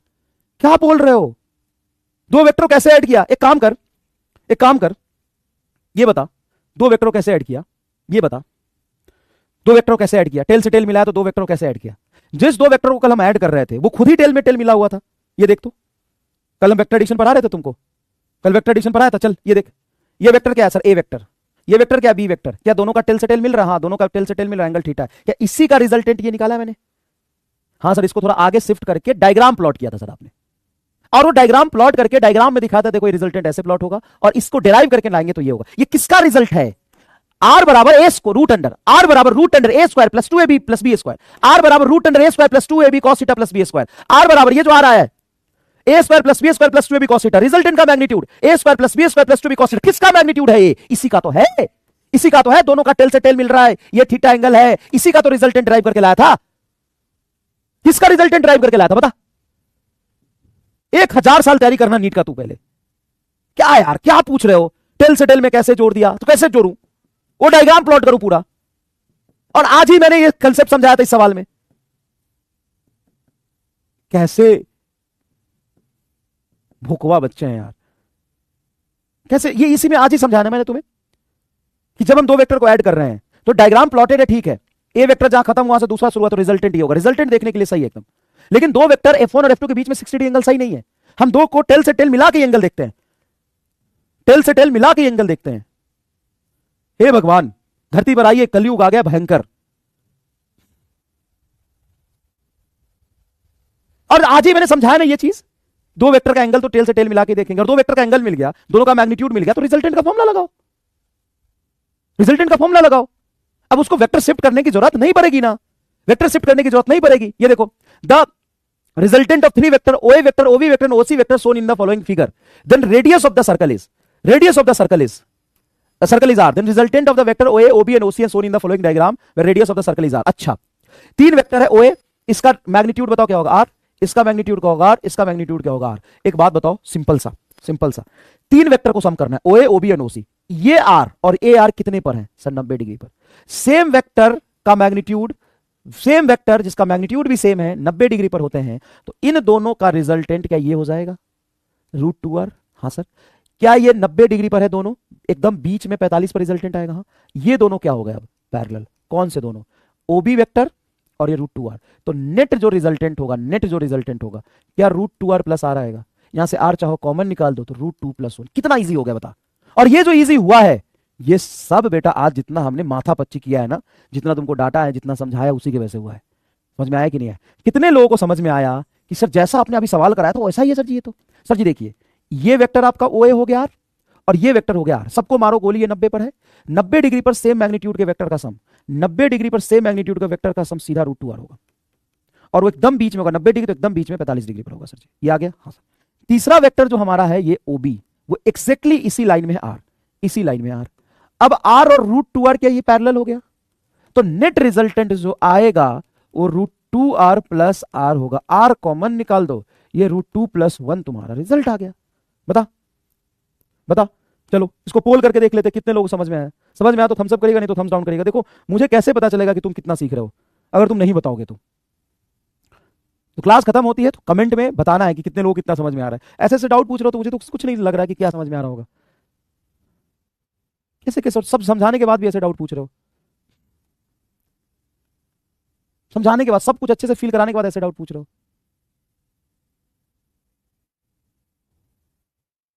क्या बोला है कसम से यार, टेल से टेल मिल रहा है तो ऐड कैसे किया? अबे हम जो दो वेक्टर है दोनों के बीच का टेल से टेल मिल रहा है, ये थीटा एंगल, तो रिजल्टेंट सर आपने लिखवाया था कि ऐड करने के लिए हेड से टेल मिलाते हैं। वो ऐड करने के लिए ट्रायंगल लॉ में डायग्राम दिखाया था उससे, और जब ऐड करके रिजल्ट का फाइनल वैल्यू निकाला तो उसमें थीटा क्या, दोनों बीच का एंगल, दोनों बीच का एंगल कैसे निकालते हो? टेल से टेल मिला के ना। कितने लोगों को समझ आया जल्दी बताओ? 93% लोगों को समझ आया, बाकी को क्यों नहीं समझ आया? ये क्या है इसमें, मैं नहीं समझा पाया, फिर से समझाता हूं। Find the resultant of three vector O A O B and O C shown in the following figure, radius of the circle is R. देख भाई सुन समझ, कोई बात नहीं मेरी गलती है, मैं नहीं समझा पाया। 94% को समझा दे लेकिन 6% को नहीं समझा पाया, मेरी गलती देख। ये तेरा सेंटर है और ये तेरा पहला वेक्टर है, ये पहला वेक्टर जिसकी रिजल्टेंट आर है। आर कैसे आया? क्योंकि देखो ना ये सर्कमफ्रेंस से सेंटर को टच करा, तो ये भी तो आर ही होगा ना। अगर तुमको नहीं पता चला आर कैसे है, तो ये सेंटर से सर्कमफ्रेंस आर, ये भी बेटा आर और ये भी बेटा आर। क्या सही है? हाँ। मैं कह रहा हूं कि बड़े आसानी से क्या मैं इस आर वेक्टर को और इस आर वेक्टर को जोड़ सकता हूं? तो जोड़ लो। ये ऊपर है वाई में और ये एक्स में, दोनों के बीच में एंगल बोलो 90। इस आर और आर के बीच में 90 डिग्री है, मैग्नीट्यूड सेम है तो रिजल्टेंट एक्जेक्टली बीच में जाएगा। हाँ, और रिजल्टेंट का फॉर्मूला होता है जब मैग्नीट्यूड सेम हो 2a cos थीटा बाई 2, और यहां पे थीटा को 90 पुट करोगे या जाएगा √2a। तो इस आर और आर का मैग्नीट्यूड सेम है और 90 डिग्री, तो रिजल्टेंट एक्जेक्टली बीच में आएगा क्योंकि मैग्नीट्यूड सेम है √2r। अब ये आर जो है तुम्हारा बीच में पहले से था और ये √2r दोनों पैरेलल हो गया। अगर ये पैरेलल हो गया तो नेट रिजल्टेंट जो आएगा वो √2r प्लस आर, क्योंकि 0 डिग्री एंगल है, 0 डिग्री पर तो सिंपल ऐड करते हैं, यहां से आर कॉमन निकाल दो, ये √2 + 1 आ जाएगा। ठीक है बच्चे को, लोगों को समझ में आ गया होगा, कोई दिक्कत नहीं है। ये सवाल देखो बढ़िया है। 4 force of magnitude P, 2P, 3P and 4P act along the four side of the square ABCD in the cyclic order। cyclic order मतलब एक जहां पे खत्म हो रहा है वहां से दूसरा शुरू हो रहा है, इसी को cyclic order कहते हैं। then find the resultant of the forces। सबसे पहले ध्यान से देखो, 4 force of magnitude P, 2P, 3P and 4P है। तो पहला फोर्स है तुम्हारा P, देखो पहला फोर्स ऑफ मैग्नीट्यूड P, दूसरा फोर्स है 2P, दूसरा फोर्स स्क्वायर कैसा बनता है ऐसा, तो एक वेक्टर ये हुआ, दूसरा वेक्टर ये हुआ, तीसरा ये हुआ, चौथा ये। साइक्लिक ऑर्डर मतलब जहां पे एक खत्म हो रहा है वहां पे दूसरा शुरू होगा। तो ये पहला वेक्टर है, ये दूसरा है, ये तीसरा है, ये चौथा आएगा, ये पांचवा ऐसे। तो एक वेक्टर है P, दूसरा है 2P, और तीसरा वेक्टर है उसी ऑर्डर में 3P, और चौथा वेक्टर है 4P along the four side. ये साइड के अलोंग इसकी डायरेक्शन दी हुई है। तो सर जहां से पहला शुरू हुआ वहीं पे लास्ट खत्म, नहीं, ये 4P और ये 2P का लेंथ सेम थोड़ी ना होगा, ये डायरेक्शन बताया कि स्क्वायर के कॉर्नर के अलोंग होगा। मतलब ये तेरा स्क्वायर है, ये तेरा स्क्वायर है, तो पहला वेक्टर का मैग्नीट्यूड सिर्फ P है, ये इतना ही आएगा P। दूसरे साइड के लोग इधर जाएगा तेरा 2P, और इसका लेंथ और बड़ा होगा 3P, और इसका लेंथ और बड़ा होगा 4P। ऐसे डायरेक्शन दिया हुआ है। अब इन चारों को जोड़ना, अब ये सही डायग्राम है। तो एक बात बताओ, नीचे कितना है सर? 4P, और एक्जेक्टली ये 2P ऊपर है कि नहीं है? हाँ सर। अब बताओ इन दोनों में एंगल कितना है? 180 डिग्री का। 4P और 2P का सम करोगे नीचे 2P आएगा। सर आगे P है पीछे 3P है, 3P जस्ट पीछे है और ये P आगे है, तो देखो ना ये 180 डिग्री का एंगल है इन दोनों में। तो 3P और P में ये आएगा तेरा 2P। अब ये 2P और 2P में कितने का एंगल है? देखो 90 का। तो ये रिजल्टेंट तेरा P नेट जो आएगा, 2P वेक्टर सेम मैग्नीट्यूड का वेक्टर है, फॉर्मूला लगा दो, 2a एक जगह पे सेम मैग्नीट्यूड है 2P इंटू cos 90/2, इन दोनों के बीच में एंगल 90 है। इन दोनों के बीच में एंगल क्या? 90 डिग्री। हाँ सर। तो आप लिखेंगे 4P इंटू cos 45 मतलब 1/√2, cos 45 1/√2। √2 से 4 को काटोगे, ये भी कैसे काटोगे तुम, रहने दो, ये 2 इंटू ये क्या है 2P इंटू cos 45 डिग्री, तो ये होगा 2 इंटू 2P cos 45 1/√2। √2 से 2 काटोगे √2 आएगा, 2√2P इज योर आंसर। ये आंसर आया। कैसा सवाल लगा? सवाल नहीं करोगे दिमाग नहीं खुलेगा, सवाल नहीं करोगे दिमाग नहीं खुलेगा। कैसा सवाल लगा बताओ? √2PS कितना आसान है। देखो ये पहला वेक्टर हो गया तेरा P, पहले साइड के लॉन्ग, दूसरे साइड के लॉन्ग 2P, तीसरे साइड के लॉन्ग 3P, चौथे के लॉन्ग 4P। तो ये P है और ये 3P है, तो इन दोनों को डील कर लो। बताओ ये आगे है ये पीछे है, कल को ये 3P होगा और ये P होगा, रिजल्ट क्या बताओगे? सर 3P पीछे P आगे तो 2P पीछे आएगा सर जी। देखो ये 2P पीछे आया है। और ये 2p ऊपर 4p नीचे, तो 2p है। अब ये 2p का वेक्टर सम 90 डिग्री पर कितना होगा, सॉल्व कर दिया, √2p। वैसे भी 90 डिग्री पर √2 टाइम्स ऑफ वेक्टर होता है, तो 2p into √2 times √2p answer. बता बता, कितना आसान सवाल है और कितना बढ़िया सवाल है।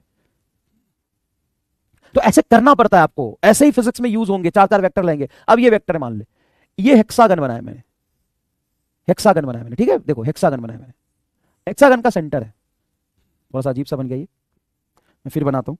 देखना ऐसे सवाल आते हैं एग्जाम में, और ऐसे ही सवाल तेरा ग्रेविटेशन में बनेगा, इलेक्ट्रोस्टैट में बनेगा, वेक्टर एडिशन का, ऐसा बना है, ठीक है भाई। अब देखो यहां पे एक पॉइंट है, इस पॉइंट पे एक फोर्स लग रहा है साइड ए के लॉन्ग, इस पॉइंट पे फोर्स लग रहा है साइड बी के लॉन्ग, इसी पॉइंट पे एक फोर्स लग रहा है साइड सी के लॉन्ग, इसी पॉइंट पे एक फोर्स लग रहा है साइड डी के लॉन्ग, इसी पॉइंट पे फोर्स लग रहा है साइड ई के लॉन्ग, और इसी पॉइंट पे एक फोर्स लग रहा है साइड एफ के लॉन्ग। सारे फोर्स का मैग्नीट्यूड क्या है, सेम है, सारे फोर्स का मैग्नीट्यूड क्या है, सेम है। तो नेट फोर्स बताओ ऑल 3 फोर्सेस का, find net force, find net force due to all 3 forces, all 3 forces. Net sum बताओ इन सभी 3 forces, all 6 forces, sorry all 6 forces. अब बताओ कितना बढ़िया सवाल, मजा आएगा। सर 1 मिनट, क्या कह रहा है ये कह रहा है कि find net force due to all 6 forces, सारे 6 फोर्सेस का नेट सम बताओ कितना होगा। कैसे करोगे सर, ये कैसे करे तो हमको नहीं समझ में आ रहा है। एक बात बताओ, क्या इस साइड के लॉन्ग या इस साइड के लॉन्ग है, एक इस साइड के, इस साइड के, इस साइड के, इस साइड के सिमेट्रिक है? अगर एक एंगल थीटा बना रहा है, क्या दूसरा भी थीटा, तीसरा भी थीटा, चौथा भी थीटा, पांचवा भी थीटा, छठा भी थीटा बनाएगा? क्योंकि हर 2 साइड के 2 कॉर्नर के लॉन्ग जा रहा है, तो 2 कॉर्नर के लॉन्ग अगर ये थीटा बना रहा है तो ये भी तो थीटा ही बनाएगा, ये भी तो थीटा, ये भी थीटा ही थीटा। वैसे कितने थीटा बने, 1 2 3 4 5 6 थीटा बने, तो 6 थीटा इज इक्वल टू क्या होगा, 360 डिग्री। तो थीटा इज इक्वल टू क्या आएगा, 60 डिग्री। तो किसी भी 2 फोर्स के बीच में एंगल क्या है, 60 डिग्री। सर अच्छा समझ गया, 60 डिग्री। तो एक बात बता, ये अगर 60 है, ये 60, ये 60 है, क्या इसमें ये इससे एंटी पैरेलल है? हाँ सर ये तो एंटी पैरेलल है भाई। ये 60 है, ये तेरा 60 है, ये तेरा 60 है। अभी तीनों को जोड़ के बोल कितना होगा सर, 180। क्या 180 डिग्री पर ये और ये फोर्स कैंसिल? ये चमका सर जी। उसी तरीके से ये 60 60 180 पे ये और ये कैंसिल, हाँ ये भी चमका सर जी। और 180 पे ये और ये कैंसिल, तो नेट फोर्स तेरा कितना आ जाएगा ड्यू टू ऑल 6 फोर्सेस, 0। अब वेक्टर एडिशन पढ़ने का असली मजा आया कि नहीं है बता। अब वेक्टर एडिशन क्या जहन में उतर रहा है? Yes yes, very easy sir, very easy. हाँ बिल्कुल सही है सर, मजा आ गया, मजा आ गया। अब इसी में अगर तुम्हें मैं इक्विलैटरल ट्रायंगल बनाऊं, इस इक्विलैटरल ट्रायंगल के सेंटर पे 3 फोर्स लग रहा है, एक पहले साइड के लॉन्ग, दूसरा दूसरे साइड के लॉन्ग, तीसरा तीसरे साइड के लॉन्ग, इक्वल मैग्नीट्यूड का। कितने का, इक्वल मैग्नीट्यूड का। इन तीनों का सम बोलो, sum of these 3 force, these 3 force, 3 force, sum of these 3 force, इन तीनों का सम बताओ कितना होगा, सेंटर पे लग रहा है। These 3 force of equal magnitude, force of equal magnitude, sum of these 3 force of equal magnitude, force of equal magnitude, equal magnitude, equal magnitude के फोर्स है भाई। क्या होगा आप सोचो। अब इसमें कुछ बच्चे बोलेंगे 2f, कुछ बच्चे बोलेंगे कुछ भी। अब एक बात बताओ, क्या ये जितना एंगल है उतना ही एंगल ये, उतना ही एंगल ये, हाँ क्या ये 120 डिग्री बनेंगे? 120 120 240 120 12 36 360 बनेंगे तो सर सही, बनेंगे तो सर सही, एकदम सही कह रहे हो सर। अब इसमें से कोई भी 2 उठाओ, चलो कम ऑन, कोई भी 2 उठाओ सर। कौन सा 2? कोई भी 2 उठाओ। अगर मैं ये फोर्स उठाता हूं और ये फोर्स उठाता हूं, इन दोनों का सम निकालो। एफ और एफ कितने डिग्री पर है सर? 120 डिग्री पर। तो इसका रिजल्टेंट क्या आएगा सर? इस एफ और एफ का रिजल्टेंट आएगा सर जी, इस एफ और एफ का रिजल्टेंट आएगा सर जी एफ। क्यों? 2 equal vector of same magnitude at an angle 120 degree. F और एफ के बीच का एंगल 120 और मैग्नीट्यूड सेम है, तो रिजल्टेंट इन दोनों का एफ ही बनेगा। ये एफ वेक्टर क्या इस एफ से कैंसिल होगा? तुमको अगर थोड़ा सा वहां पे सॉल्व करने में दिक्कत आएगा तो मैं कॉपी करके यहां बना देता हूं, मैं इसका डायग्राम का कॉपी यहां कर लेता हूं ना, ताकि सॉल्यूशन और सवाल अलग अलग रहे, तुमको कंफ्यूजन ना हो। बोल, ये फोर्स और ये फोर्स एक दूसरे को कैंसिल करके क्या रिजल्टेंट बीच में आएगा? एफ। अब बताओ यहां से एंगल कितना होगा सर? 60 डिग्री। क्यों? क्योंकि अगर इसमें और इसमें एंगल 120 का है तो रिजल्टेंट तो बीच में 60 डिग्री पर रहेगा। हाँ सर ठीक है। अब बताओ ये एफ, ये 60 और 120 कितने का एंगल हो गया टोटल? सर 180 का। ये एफ इससे कैंसिल हो जाएगा। नेट फोर्स बताओ कितना आया? 0। और यही ग्रेविटेशन में बच्चों को समझ नहीं आता सर, ये वाला समझ नहीं आ रहा सर। स्क्वायर वाला तो बहुत इजी होता है सर जी, वो समझ में आता है, ट्रायंगल वाला नहीं है। सुन मेरी बात, कितना जोरदार समझाया है। एक कमेंट तो करके जाना इस बात पे कि सर ये एफ और ये एफ का अगर वेक्टर सम हम देखें तो दोनों का मैग्नीट्यूड सेम है, तो रिजल्टेंट बीच में आएगा, 120 का आधा 60 पर आएगा, और एफ और एफ 120 डिग्री पर एफ ही रह जाएगा। अब ये 60 ये 120 तो टोटल 180, 180 मतलब एंटी पैरेलल, एफ से एफ खत्म। वाह यार, बोल मजा आया कि नहीं? बोल मजा आया कि नहीं? और इसी का सवाल और देख, तुम्हें स्क्वायर पर पूछ दे, स्क्वायर पर पूछ दे यहां पर कि एक फोर्स इधर लग रहा है एफ, एक फोर्स इधर लग रहा है एफ, एक फोर्स इधर लग रहा है एफ, एक फोर्स इधर लग रहा है एफ। बताओ इन चारों का रिजल्टेंट क्या होगा? Sir very easy, sir ji very easy, sum of all forces, all four force, all force forces zero. Sir ये तो साफ साफ दिख रहा है कि ये एंगल 1 2 3 4 सब एंगल होगा 45, नहीं 90 90 90 90 होगा, 9 चौक 36 रे, 90 90 90 90। अब सीधा 90 90 180, मतलब ये इससे कैंसिल हो जाएगा, ये इससे कैंसिल हो जाएगा। अब इसमें मजा तो तब आता है, मजा तो तब आता है जब तुमको कल को ये वाला सवाल दे कि मान लो इसी पॉइंट पे मैं 3 फोर्स लगा रहा हूं, एक इधर, एक इधर और एक इधर। अब इन तीनों का रिजल्टेंट बताओ, एक इस कॉर्नर की तरफ, दूसरा इस कॉर्नर की तरफ, तीसरा इस कॉर्नर की तरफ। 3 फोर्स लग रहा है 3 कॉर्नर की तरफ, एक नहीं है, तो इसका रिजल्टेंट बताओ क्या होगा? सर इसका रिजल्टेंट, सर एक बात बताओ, अगर ये तीनों कॉर्नर पे लग रहे हैं, ये एंगल आप कह रहे हो 90 डिग्री और ये 90 कैसे आता है? अब एंटी पैरेलल 180 दिख रहा है तुम्हें, तो सर इसका नेट फोर्स जो आएगा इसमें से नेट फोर्स एफ ही रह जाएगा। इन तीनों फोर्सेस का सम, ऑल 3 फोर्स का सम एफ ही रह जाएगा सर जी। अब क्यों रह जाएगा एफ? क्यों रह जाएगा एफ? सर इसलिए रह जाएगा कि एफ इधर लगा, एफ इधर लगा, तो ये दोनों तो कैंसिल हो जाएगा, ये एज इट इज बच जाएगा। समझ आ रहा है क्या ये बात? समझ आ रहा है? इस पर एक अच्छा सवाल कराऊं, बहुत खूबसूरत सवाल कराऊं इस पर, सर बहुत खूबसूरत कराऊं। देखना, ये एक मास है, चार्ज है क्यू, ये डिस्टेंस है ए, ये डिस्टेंस है ए, ये डिस्टेंस है ए, ये चार्ज है एक माइनस क्यू और ये चार्ज है प्लस क्यू। इस प्लस क्यू चार्ज पर इन दोनों चार्ज की वजह से फोर्स बताओ। Force on Q charge plus Q charge, charge at P due to other two charge, other two charge. अब तुम सारी वेक्टर की भसर किस लिए पढ़ रहे हो कि कल को सवाल अच्छे से कर पाओ? तो देखो ये सवाल है, क्या सवाल लिखा? Find force on Q charge, force on Q charge, find find find force, force on Q charge which is at P. देखो ये पी यहां है, which is at P, which is at P due to other two charges, due to other two charges, जो दूसरे दो charges है उनके वजह से इस पर फोर्स बताओ। ऑप्शन ए, फोर्स का फॉर्मूला तुम जानते हो, के Q1 Q2 by R square होता है। तो पहला फोर्स आ जाएगा तुम्हारा, एक काम करता हूं ना, एक काम करता हूं, ये कैपिटल क्यू इसको स्मॉल क्यू रख देता हूं। अब मजा आएगा, अब मजा आएगा, सिंपल है ना, अलग दिख रहा है तो इसी पर फोर्स हमें निकालना है, स्मॉल क्यू पर, स्मॉल क्यू पर फोर्स निकालना है।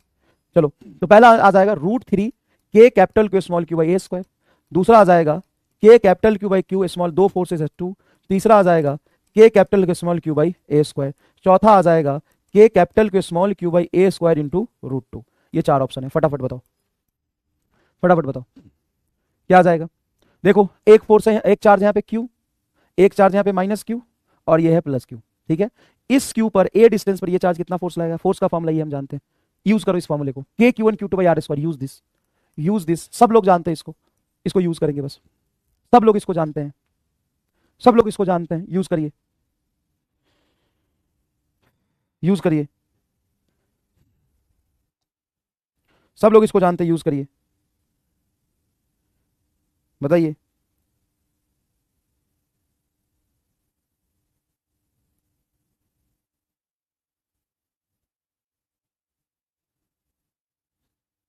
सब लोग इसको जानते हैं, यूज करिए भाई।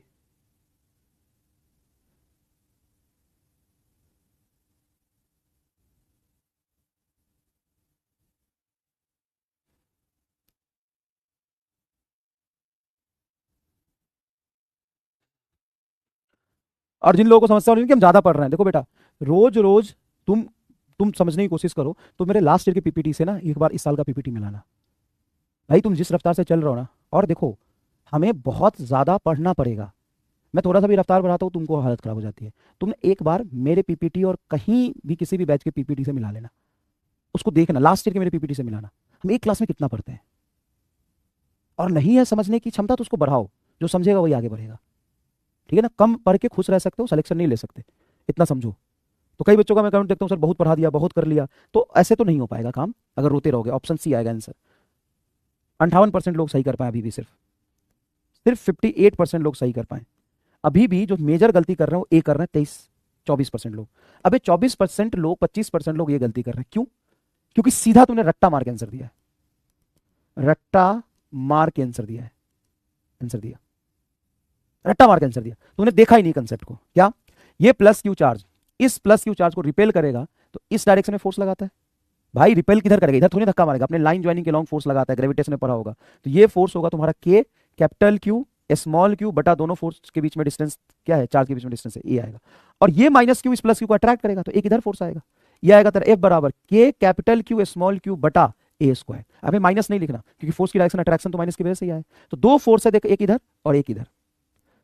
अब इन दोनों फोर्स के बीच में एंगल कितना है, तो देखो इसका टेल इधर आ गया, इसका टेल इधर आ गया, ये एंगल बनेगा, ये कितना एंगल बनेगा, इक्विलैटरल ट्रायंगल है तो ये 60, इस लाइन में टोटल 180 बनता है तो 120 आ गया। अब देख दोनों फोर्स जिसको तुम ऐड कर रहे हो उनके बीच का एंगल तो टेल पे टेल रख के मिलाओगे, तो देखो ये यहां से देखो ध्यान से, ये इधर जा रहा है, ये इधर जा रहा है, और यहां पर टेल से देखो ये इधर जा रहा है, देखो हाँ सर ये पॉइंट है, ये इधर जाएगा और ये इधर जाएगा, अरे वाह सर, तो ये इस डायरेक्शन में है, ये इस डायरेक्शन में एंगल 120 डिग्री बना, तो नेट फोर्स बनेगा 2f cos थीटा बाई 2। दो वेक्टर जिनका मैग्नीट्यूड सेम है, ए बोलो के क्यू बाई ए स्क्वायर, के capital Q small Q by A square, तो देखो 2 इंटू फोर्स रखो के capital Q small Q by A square into cos 120 बटा 2 मतलब 60 डिग्री, कॉस 60 होता है हाफ, तो 2 के capital Q small Q by A square into half, 2 से 2 कट गया, के capital Q small Q by A square answer आया। सीखना बहुत जरूरी था। अब इसी में जो तुम करते हो ना ये वाला √3 वाला, तुमने सही किया था, गलत नहीं किया था। ये कब होता है याद करो, ये कब होता है, ग्रेविटेशन में पड़ा होगा, चार्ज में पड़ा होगा, मान ले कैपिटल क्यू है, स्मॉल क्यू है, ये कैपिटल क्यू है, तो इसमें क्या होगा कि ये भाई साहब प्लस क्यू, इस प्लस क्यू को इस तरह फोर्स लगाएंगे, तो ये होगा के capital Q small Q by A square, एकदम सही है अगर साइड ए लेंथ है तो, और ये भी साइड लेंथ है, तो इस चार्ज की वजह से इधर फोर्स लगेगा, कितना लगेगा सर, के capital Q small Q, capital Q small Q, दोनों के बीच में डिस्टेंस है ए स्क्वायर, ये एंगल कितना है 60 डिग्री, ये एंगल कितना है 60 डिग्री, कोलैटरल ट्रायंगल है। अब दो वेक्टर जिनका मैग्नीट्यूड सेम है और दोनों के बीच में एंगल 60 डिग्री है, तो देखो नेट फोर्स दो इक्वल वेक्टर में रखते हैं हम, 2f cos थीटा बाई 2, देखो 2 के capital Q small Q by A square into cos 60 by 2, बोलो क्या होगा 30 डिग्री, और cos 30 हम जानते हैं 2 के capital Q small Q by A square, cos 30 हम जानते हैं √3 बाई 2 होता है, 2 से 2 कट गया, तो √3 के capital Q small Q by A square answer आएगा। यही सोच के दिए थे, बता बता, यही सोच के दिए थे, ठीक है बढ़िया किया तुमने, कोई दिक्कत नहीं है, लेकिन क्या ये भी सीखना जरूरी है कि इसी में देखो तुमको कैसे धोखा दिया, कैसे धोखा दिया, ये माइनस चार्ज है तो अपनी तरफ खींचेगा, अट्रैक्ट करेगा, ये रिपेल करेगा, तो ये एंगल देखो 120 हो जाएगा, ये भी सीखना जरूरी है, ये भी सीखना जरूरी है। और यहां पे सबसे इंपॉर्टेंट बात, इतना लफड़ा हम बार बार फॉर्मुला लगा ही क्यों रहे हैं, अगर दो वेक्टर का मैग्नीट्यूड सेम होता है तो रिजल्टेंट का ये फॉर्मुला बनता है क्या, if two vector of equal magnitude, हाँ sir two vector of equal magnitude, equal magnitude, equal दोनों का मैग्नीट्यूड सेम है, एक था के क्यू क्यू ए स्क्वायर, दूसरा भी था के क्यू क्यू ए स्क्वायर, या दोनों है 10 10, दोनों है एफ एफ, दोनों है 6 6, दोनों है 20 20, दोनों है 100 100, उस केस में हम फॉर्मुला लगाता है 2a cos थीटा बाई 2। अगर थीटा 0 डिग्री है और ए है तो 2a हो जाएगा, थीटा 60 डिग्री पर, थीटा 60 डिग्री पर √3a हो जाएगा, थीटा 90 डिग्री पर √2a हो जाएगा, हाँ, और 120 डिग्री पर, 120 डिग्री पर ए ही हो जाएगा, और 180 डिग्री पर रिजल्टेंट 0 हो जाएगा।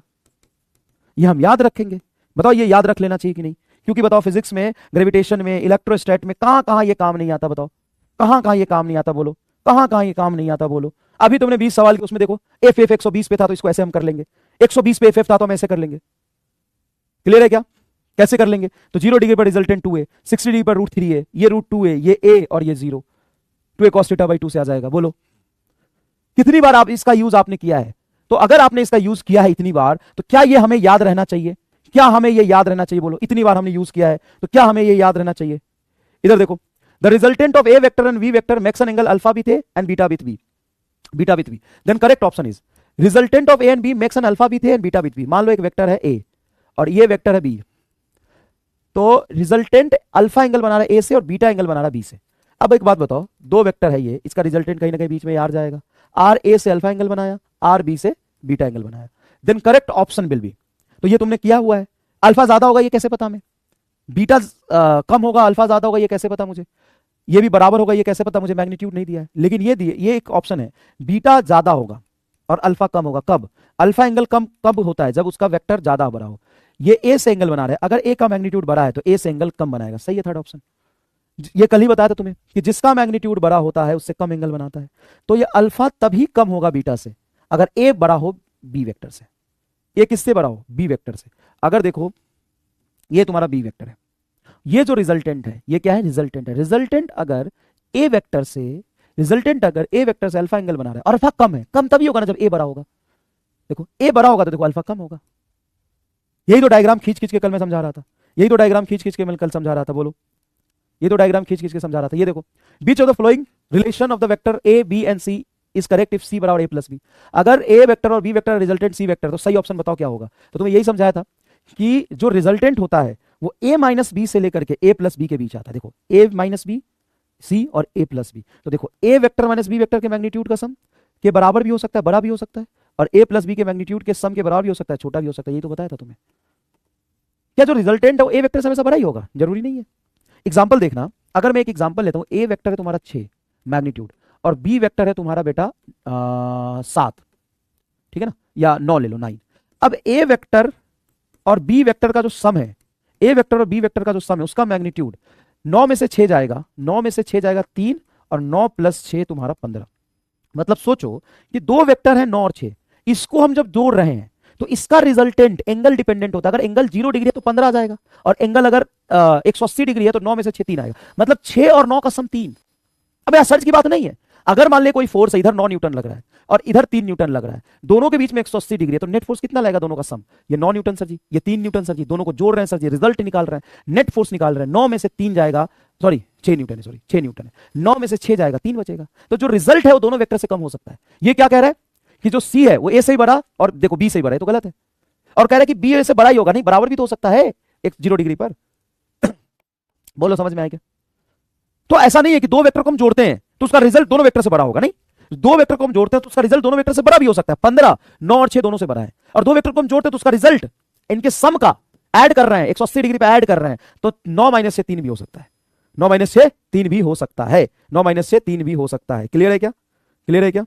चलो ये एक जल्दी से बता दो। If angle between A and B is 60 degree, A और बी वेक्टर के बीच में एंगल 60 डिग्री, देखो ए वेक्टर है ये, बी वेक्टर है ये, ए वेक्टर है ये, बी वेक्टर है, इसके बीच की 60 डिग्री एंगल है, ठीक है। A and B 60 degree, then find angle between A vector and minus B vector and minus A vector and minus B vector. A and minus B के बीच का एंगल बताओ। देखो ए और बी का एंगल 60 डिग्री दिया हुआ था तो हमने बना लिया, ए वेक्टर बी वेक्टर दोनों के बीच में एंगल 60 डिग्री है। देखो angle between A vector and B vector 60 degree, तो हमने बना लिया 60 डिग्री ऐसे दिखेगा ना, मैं इसको थोड़ा ना 60 डिग्री बोल सकता हूं, ये बी वेक्टर ए वेक्टर 60 हो गया, नहीं ना। तो ये तेरा बी ए वेक्टर है, ये तेरा ए वेक्टर है, ये तेरा बी वेक्टर, दोनों के बीच angle 60 degree. Then find angle between A and minus B and minus A and minus B. निकालना सिखाया तुम्हें, निकालना सिखाया तुम्हें। 30 सेकंड का मात्र समय दे रहा हूं, फटाफट कर, 30 सेकंड का समय दे रहा हूं। अगर ए और बी के बीच का एंगल हमें पता है, ए और बी के बीच का एंगल हमें पता है, ए और बी के बीच का एंगल हमें पता है, तो क्या तुम निकाल सकते हो, क्या तुम निकाल सकते हो ए और माइनस ए के बीच का एंगल? क्या तुम निकाल सकते हो? जल्दी बताओ, क्या तुम निकाल सकते हो ए और माइनस बी के बीच का एंगल? ए और माइनस बी के बीच का एंगल क्या ये मैंने पढ़ा है तुम्हें? क्या तुम निकाल पाओगे? जल्दी बताओ, क्या तुम ये निकाल पाओगे? सर आसान है, किसका एंगल चाहिए? ए और माइनस बी। तो हमें बी का एंगल नहीं चाहिए, ए और माइनस बी का एंगल चाहिए। तो माइनस बी कैसे बनाते हैं? तो सर ये बी है, इसका उल्टा कर दो, ये माइनस बी होगा। देख भाई बी ऊपर है, इधर है, इसका उल्टा कर दो डायरेक्टली, ये ए ऐसे कर दो, ये तुम्हारा माइनस बी होगा। तो सर ये हो जाएगा माइनस बी, ये हो जाएगा माइनस बी। अब एक बात बताओ, ये माइनस बी है, माइनस बी का टेल और ए का टेल यहां मिल रहा है, ये एंगल कितना होगा? सर 180 माइनस 60, पूरा 180 होता है, 160 घटा दो 120 डिग्री आएगा सर, 120 डिग्री आएगा सर। अब हमें बोला है माइनस ए माइनस बी, तो ये तुम्हारा बी का माइनस बी और ए का ये हो गया तेरा माइनस ए वेक्टर। बताओ ये 60 है तो ये कितना होगा सर? 60 होगा। तो 120 एंड 60 आना चाहिए आंसर। ये सवाल कराया हुआ है, 120 और 60 आना चाहिए आंसर। देखो 85% लोगों ने सही किया है, बाकी 2-3% तो तुक्का इधर उधर चलता ही है। फिर से मैं बता दूं आपको एक बात, देखो ये ए वेक्टर है, ये बी वेक्टर है। सर डायग्राम नहीं दिया हुआ था तो हमने बनाया ना, एंगल तो दिया हुआ था, angle between A and B 60 degree, angle दिया हुआ था कि ए वेक्टर है, ये बी वेक्टर है, देखो दोनों के बीच का एंगल 60 है, ये तो दिया हुआ था।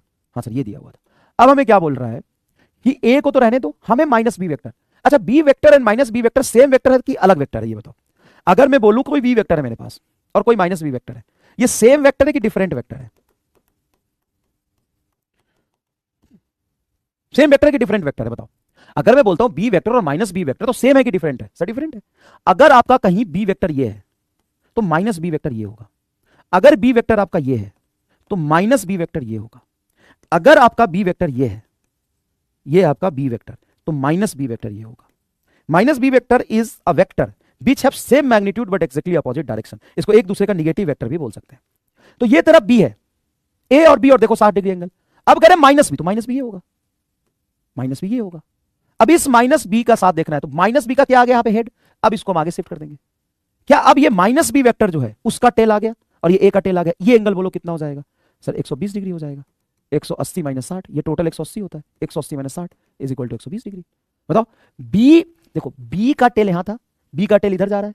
अब मैं माइनस बी लूंगा तो ऐसे आएगा, माइनस बी का हेड यहां आएगा, तो माइनस बी का हेड और ए का टेल सही एंगल नहीं देगा। इस माइनस बी को नीचे ले जाओ ऐसे खिसका के, तो ये माइनस बी का टेल और बी का ए का टेल, ये एंगल आएगा। समझ में आया? और अगर ये ए है तो माइनस ए क्या होगा? जस्ट इसका उल्टा, तो ये माइनस ए होगा तो माइनस ए आ जाएगा, ये माइनस ए वेक्टर आ जाएगा। माइनस ए माइनस बी के बीच का एंगल देखिए कितना आ गया, 60 डिग्री। तो देखो सही है। ठीक है, सब कर चुके हैं। मैग्नीट्यूड सेम और डायरेक्शन अपोजिट, बिल्कुल सही है। मैग्नीट्यूड सेम और डायरेक्शन अपोजिट। अच्छा मान लो कल को ए वेक्टर मुझे ये दिया हुआ है 2i cap 2j cap minus 3k cap, and B vector दिया 3i cap minus 3j cap plus 2k cap. मुझे बोला है A vector minus B vector निकालो, तो हम वेक्टर को ऐड कर रहे हैं कि सब्ट्रैक्ट कर रहे हैं? हम यहाँ पे वेक्टर को ऐड कर रहे हैं कि सब्ट्रैक्ट कर रहे हैं? सर सब्ट्रैक्ट कर रहे हैं। इसमें क्या कर रहे हैं? ऐड। जैसे मुझे बोलता है कि मुझे दो वेक्टर को ऐड करो, तो बीच में साइन किसका रहेगा? प्लस का। अब मुझे बताओ ए वेक्टर क्या आपका? Sir 2i cap plus B vector क्या है? 2j cap minus 3k cap, यही है। हाँ, इसमें से बी वेक्टर हमें जोड़ना है, तो बी क्या है सर? बी ये है, क्या ये? 3i cap minus 3j cap minus 2k cap, यही है बी वेक्टर। हाँ सर यही है बी वेक्टर। इसको ऐड करोगे तो कैसे करोगे सर? ए और बी लिख लिया हमने, सेम डायरेक्शन वाले को एक साथ रखेंगे, 2i 3i तो ये हो जाएगा 5i, 2j माइनस 3j। अब देखो सिंपल सा है, 2j और माइनस 3j, तो क्या माइनस j बनेगा? सर ऐड ही किया हमने, ऐड किया, दोनों वेक्टर को ऐड किया, वेक्टर में ही माइनस था तो दो वेक्टर को हमने ऐड किया, तो 2j माइनस 3j क्या होगा? Minus j, minus 3k minus 2k minus 5k। क्या ये सम आ रहा है? दो वेक्टर का सम, दो वेक्टर का सम हमने सेम सेम उठाया बस, 2i और 3i 5i, 2j minus 3j add करूंगा तो माइनस j बचेगा, minus 3k minus 2k minus 5k। Clear है क्या? अब हमें करना है A vector minus B vector. अब हम वेक्टर को घटाने के लिए अलग से कोई लॉ नहीं निकालते, हम क्या कहते हैं कि ए वेक्टर को तो रहने दो, अब इसको हम ऐड कर देते हैं माइनस बी वेक्टर से। तो आपके दिमाग में ये पिक्चर बनना चाहिए कि दो वेक्टर को जोड़ रहे थे तो सीधा उठा के हमने रख दिया ए वेक्टर प्लस बी वेक्टर, दोनों को जोड़ दिया।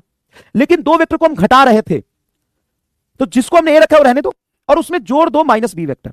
अब ट्रायंगल ऑफ एडिशन जब ए और बी में करते थे तो क्या करते थे? Root under A square plus B square plus 2ab cos theta ये करते थे। हाँ, अब तुम्हें क्या करना है कि ए और बी को घटाने का मतलब है कि ए में माइनस बी वेक्टर को जस्ट जोड़ना।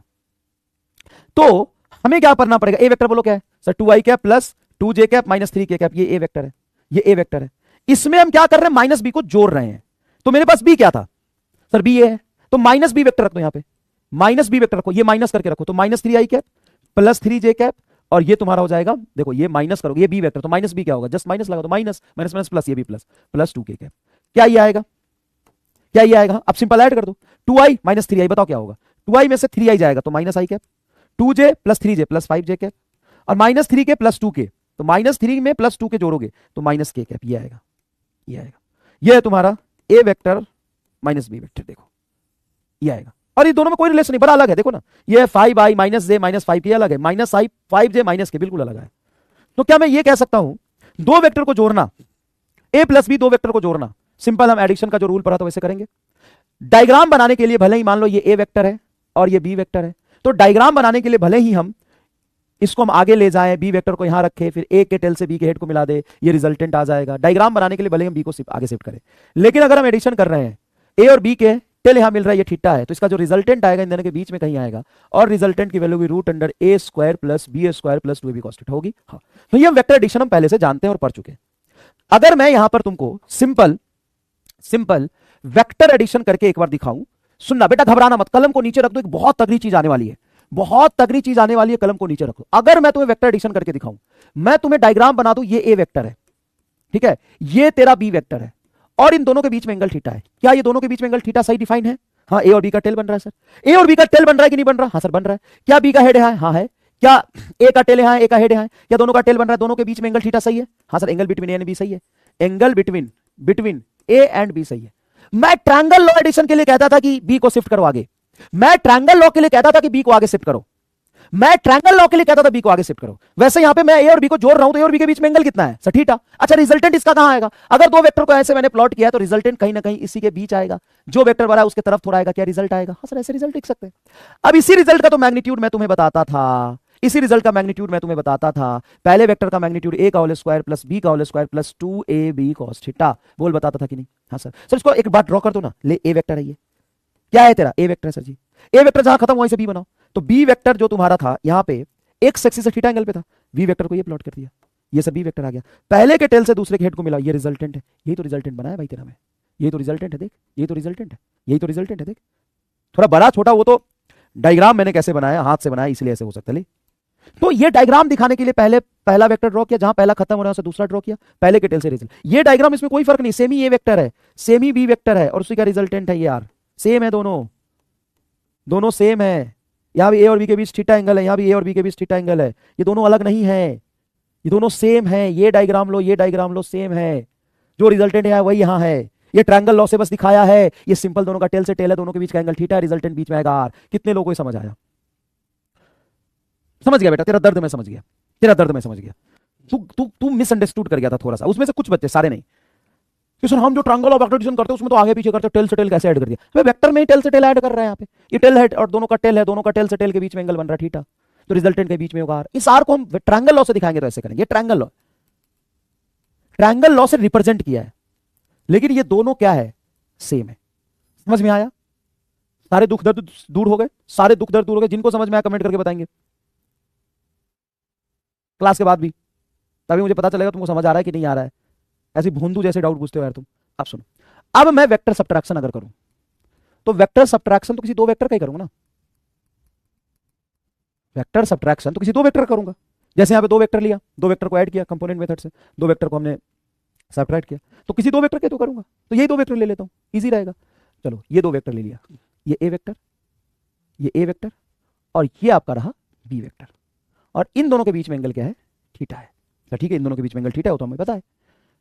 अब हमें क्या करना है कि सर वेक्टर सब्ट्रैक्शन करना है, आपको ए वेक्टर में से घटाना है बी वेक्टर को, तो ट्रायंगल ऑफ वेक्टर सब्ट्रैक्शन कुछ चाहिए, जो कि ट्रायंगल ऑफ वेक्टर सब्ट्रैक्शन होता ही नहीं है।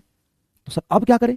अब आपको क्या करना है, अब आपको क्या करना है कि यहां पर ए में से बी घटाना, या ए में जोड़ दो माइनस बी वेक्टर को, क्या हम इसमें ट्रायंगल ऑफ वेक्टर एडिशन लगा दें? सर आप कहते हो कि triangle law of vector addition लगा देते हैं, वेक्टर एडिशन लगा देते हैं ए और माइनस बी में, और सब कुछ सेम रखते हुए बस ए और माइनस बी को हम जोड़ देंगे। ए और माइनस बी को जोड़ेंगे मतलब ए माइनस बी मिलेगा, ए और माइनस बी को जोड़ेंगे तो ए माइनस बी मिलेगा। सर ठीक है, ठीक है। तो सर एक काम करो, ये बी वेक्टर ऊपर है तो ये आपका माइनस बी वेक्टर होगा, ये तो हम जानते ही हैं। तो क्या मैं यहां पे प्लॉट कर सकता हूं कि सर ये आपका ए वेक्टर है, मान लीजिए ये आपका ए वेक्टर है, ये बी वेक्टर इधर था, ये एंगल बन रहा था थीटा, माइनस बी वेक्टर इधर होगा, तो ये इधर आ जाएगा थोड़ा सा शिफ्ट होकर, ये माइनस बी वेक्टर है, ये माइनस बी वेक्टर है, ये माइनस बी वेक्टर होगा। इसी को आप पैरेलली यहां शिफ्ट करोगे तो ये माइनस बी वेक्टर आ गया। ये एंगल क्या होगा सर, 180 माइनस थीटा। क्या माइनस बी लेने से क्या मैग्नीट्यूड चेंज होगा? नहीं। अब यहां पे अगर मैं लिखूं what is A, magnitude of A vector, magnitude of A vector, what is B, magnitude of minus B vector. A vector का मैग्नीट्यूड और माइनस बी वेक्टर का मैग्नीट्यूड तो बी होगा। हाँ, तो इस वेक्टर का मैग्नीट्यूड कितना है सर, बी है, इसका कितना है, ए है, दोनों का यहां पे टेल मिल रहा है, ये एंगल सही हो गया 180 माइनस थीटा। अगर ए और बी के बीच का एंगल थीटा है तो ए और माइनस बी के बीच का एंगल 180 माइनस थीटा होगा, बताया है। अब इनके डिफरेंस का मैग्नीट्यूड डी मान लेते हैं। अब इनके घटाने के बाद ए और माइनस बी को जोड़ा, मतलब ए और बी को घटाया, उस समय जो मैग्नीट्यूड आएगा उसको हम डी मान लेते हैं, मैग्नीट्यूड ऑफ डिफरेंस। अब बताओ, अगर ये ए और बी है, दोनों के बीच में एंगल थीटा है, तो रिजल्टेंट का मैग्नीट्यूड, मतलब इनको ऐड का मैग्नीट्यूड क्या आता है, A square plus B square plus 2ab cos theta. हाँ सर सही है, A square plus B square plus 2ab cos theta. यहां पे देखो पहला वेक्टर क्या है, ए, उसका मैग्नीट्यूड क्या है ए, दूसरा वेक्टर क्या है माइनस बी, उसका मैग्नीट्यूड क्या है बी, दोनों के बीच में एंगल कितना, इतना। अब इन दोनों का सम मैं अगर निकाल दूं, किसका सम, ए और माइनस बी का सम, मतलब डिफरेंस का मैग्नीट्यूड, रूट अंडर पहला वेक्टर बोलो ए स्क्वायर, दूसरा वेक्टर बोलो माइनस बी का मैग्नीट्यूड बी, या माइनस बी का होल स्क्वायर करोगे तो भी कोई फर्क नहीं पड़ेगा, वैसे भी माइनस बी का मैग्नीट्यूड लेंथ तो बी आएगा, B square plus 2ab cos theta लिखूं कि 180 माइनस थीटा लिखूं। हमें दो वेक्टर दिया है ए और बी, उनके बीच का एंगल भी दिया, ए और बी के बीच का एंगल सही है। अब ए और बी को मुझे घटाना है, तो ए और बी को घटाने का मतलब ए और माइनस बी को जोड़ना, और ए और माइनस बी को जोड़ रहे हैं तो ए और माइनस बी के एडिशन का फॉर्मूला लगा दिया। ए के बीच और माइनस बी के बीच में एंगल ये है, तो उनका ए और माइनस बी को जोड़ना मतलब क्या हुआ बेटा, ए और माइनस बी को जोड़ने का मतलब क्या हुआ, ए और बी घट गया। तो फाइनली ए और बी को जोड़ा मैंने, लेकिन मिला क्या मुझे, ए और माइनस बी। ए और माइनस बी का डिफरेंस जो है डी बराबर आएगा root under A square plus B square plus 2ab cos 180 minus theta बोलो, cos 180 minus theta second quadrant में जाएगा, 180 में से थीटा सेकंड क्वाड्रेंट में जाएगा, और 180 फंक्शन चेंज करता नहीं, सेकंड क्वाड्रेंट cos नेगेटिव आएगा, तो क्या माइनस cos थीटा आ जाएगा। हाँ सर, तो डी बराबर आ जाएगा root under A square plus B square, ये minus 2 A B cos theta, simple, ये डिफरेंस का मैग्नीट्यूड आ गया, खत्म। ए और बी के बीच में, ए और बी के बीच में अगर एंगल थीटा है, ए और बी के बीच में अगर एंगल थीटा है तो उसका रिजल्टेंट का मैग्नीट्यूड ये होता है, और अगर ए और बी के बीच में थीटा एंगल है तो उनका डिफरेंस का मैग्नीट्यूड होता है A square plus B square minus 2ab cos theta, that's it. A square B square minus 2ab cos theta. इसको और समझाता हूं तुम्हें, चिंता नहीं करना बेटा, चिंता नहीं करना। देखो ये है तुम्हारा कोई ए वेक्टर, ठीक है, ए वेक्टर है, ये है तुम्हारा ओरिजिनल वेक्टर बी, और इनके बीच एंगल है थीटा। मुझे इन दोनों को जोड़ना ही नहीं है, अगर जोड़ना होता तो ए वेक्टर का मैग्नीट्यूड ए, बी वेक्टर का मैग्नीट्यूड बी, दोनों के बीच का एंगल थीटा। मुझे क्या करना है सर, ए में से बी को घटाना है। तो अगर मैं तुमसे कहूं कि ए वेक्टर में से बी वेक्टर को घटाना, इसका क्या मतलब है, आराम से बताना।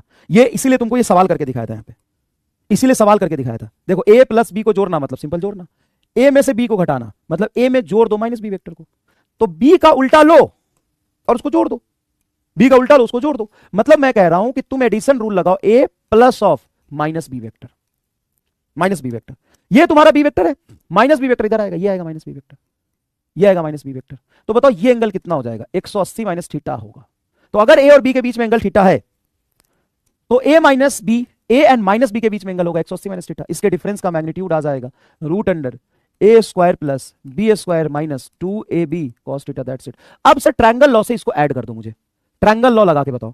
तो ट्रायंगल लॉ किस में लगाओगे सर, हमने जोड़ा है ए वेक्टर और माइनस बी वेक्टर को, तो सबसे पहले ए वेक्टर प्लॉट करो। ए वेक्टर हमने प्लॉट किया, देखो ये ए वेक्टर प्लॉट किया, देखो क्या जिस वेक्टर को हमें जोड़ना है उसमें से पहला वेक्टर प्लॉट करेंगे, हाँ सर, देखो ए वेक्टर प्लॉट किया। उसके बाद कौन सा प्लॉट करो, जहां ए खत्म हो रहा है वहां से माइनस बी वेक्टर प्लॉट करो, तो जहां ए खत्म हो रहा है वहां से माइनस बी प्लॉट करो, ये आ गया तेरा माइनस बी वेक्टर।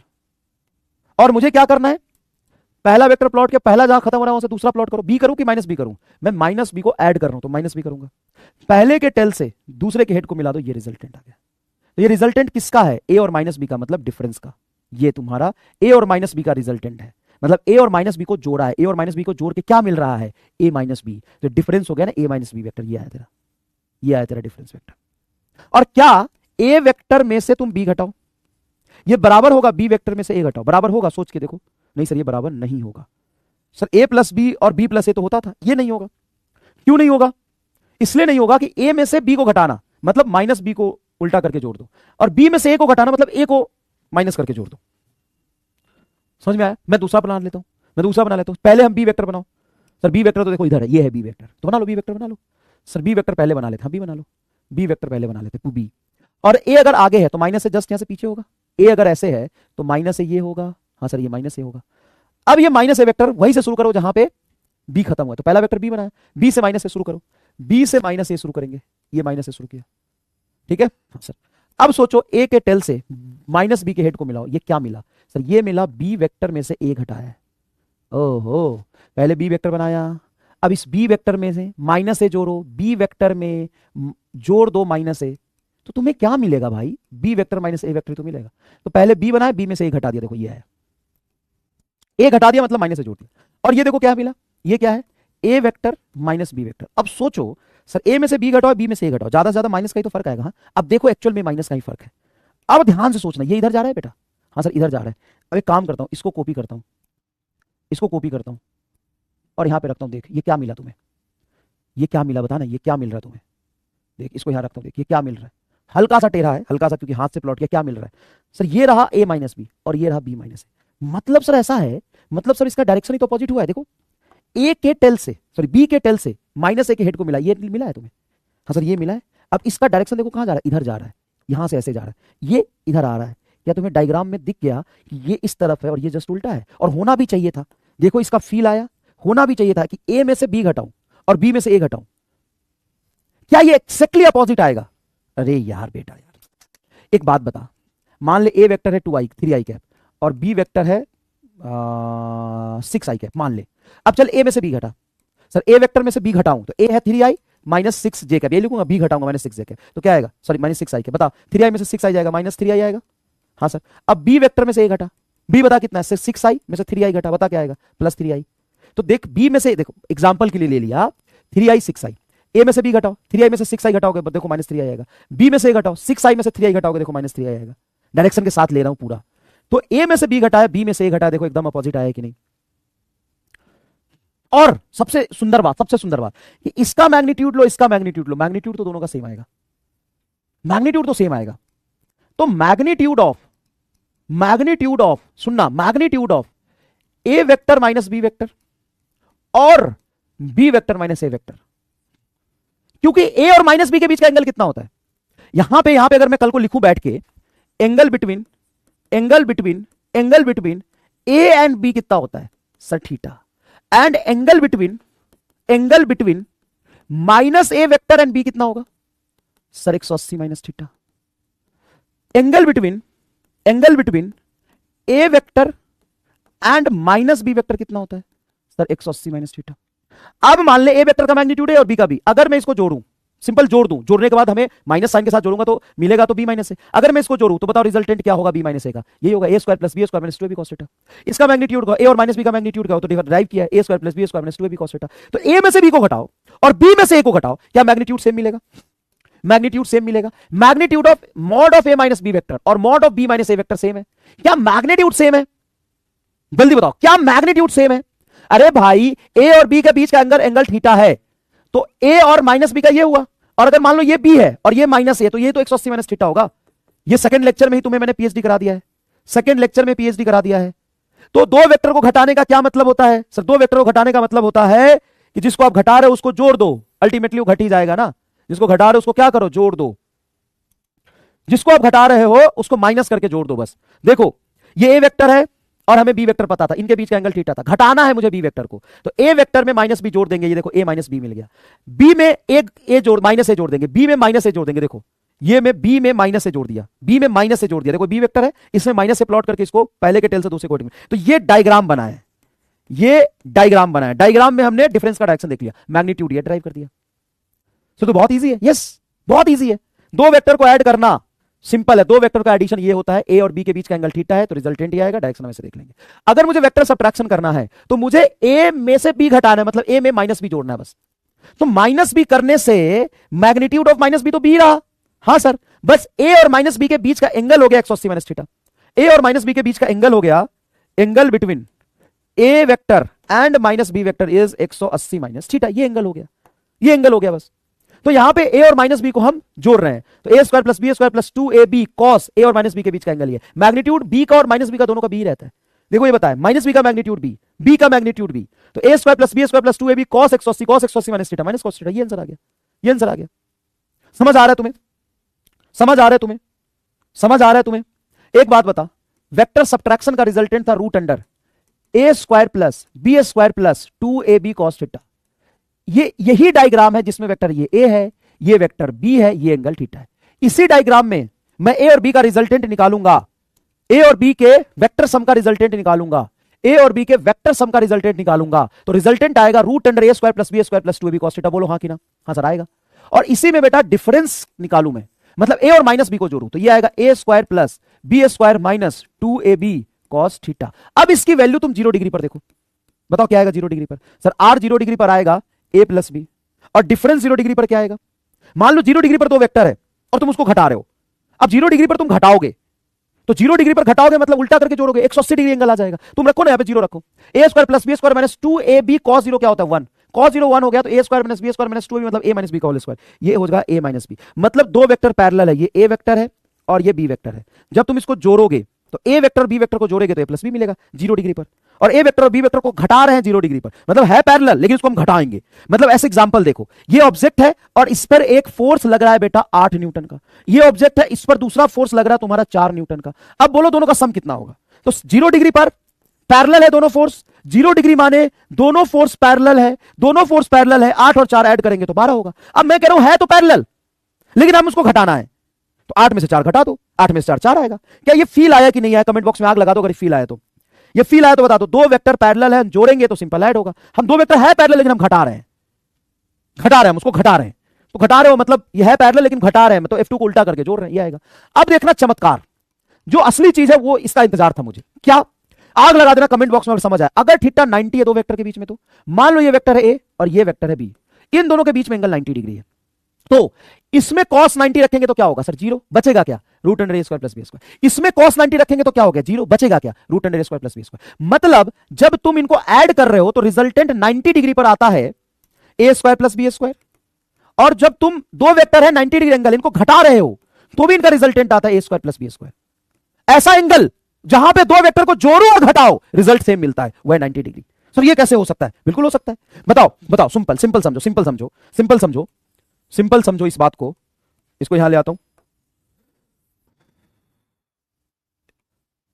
इसको समझो सिंपल, कि जब हम दो वेक्टर को, जब दोनों वेक्टर पैरेलल था जोड़ रहे थे तो सिंपल मैग्नीट्यूड का सम, घटाया तो है पैरेलल लेकिन हमें घटाना है तो उल्टा करके जोड़ देंगे।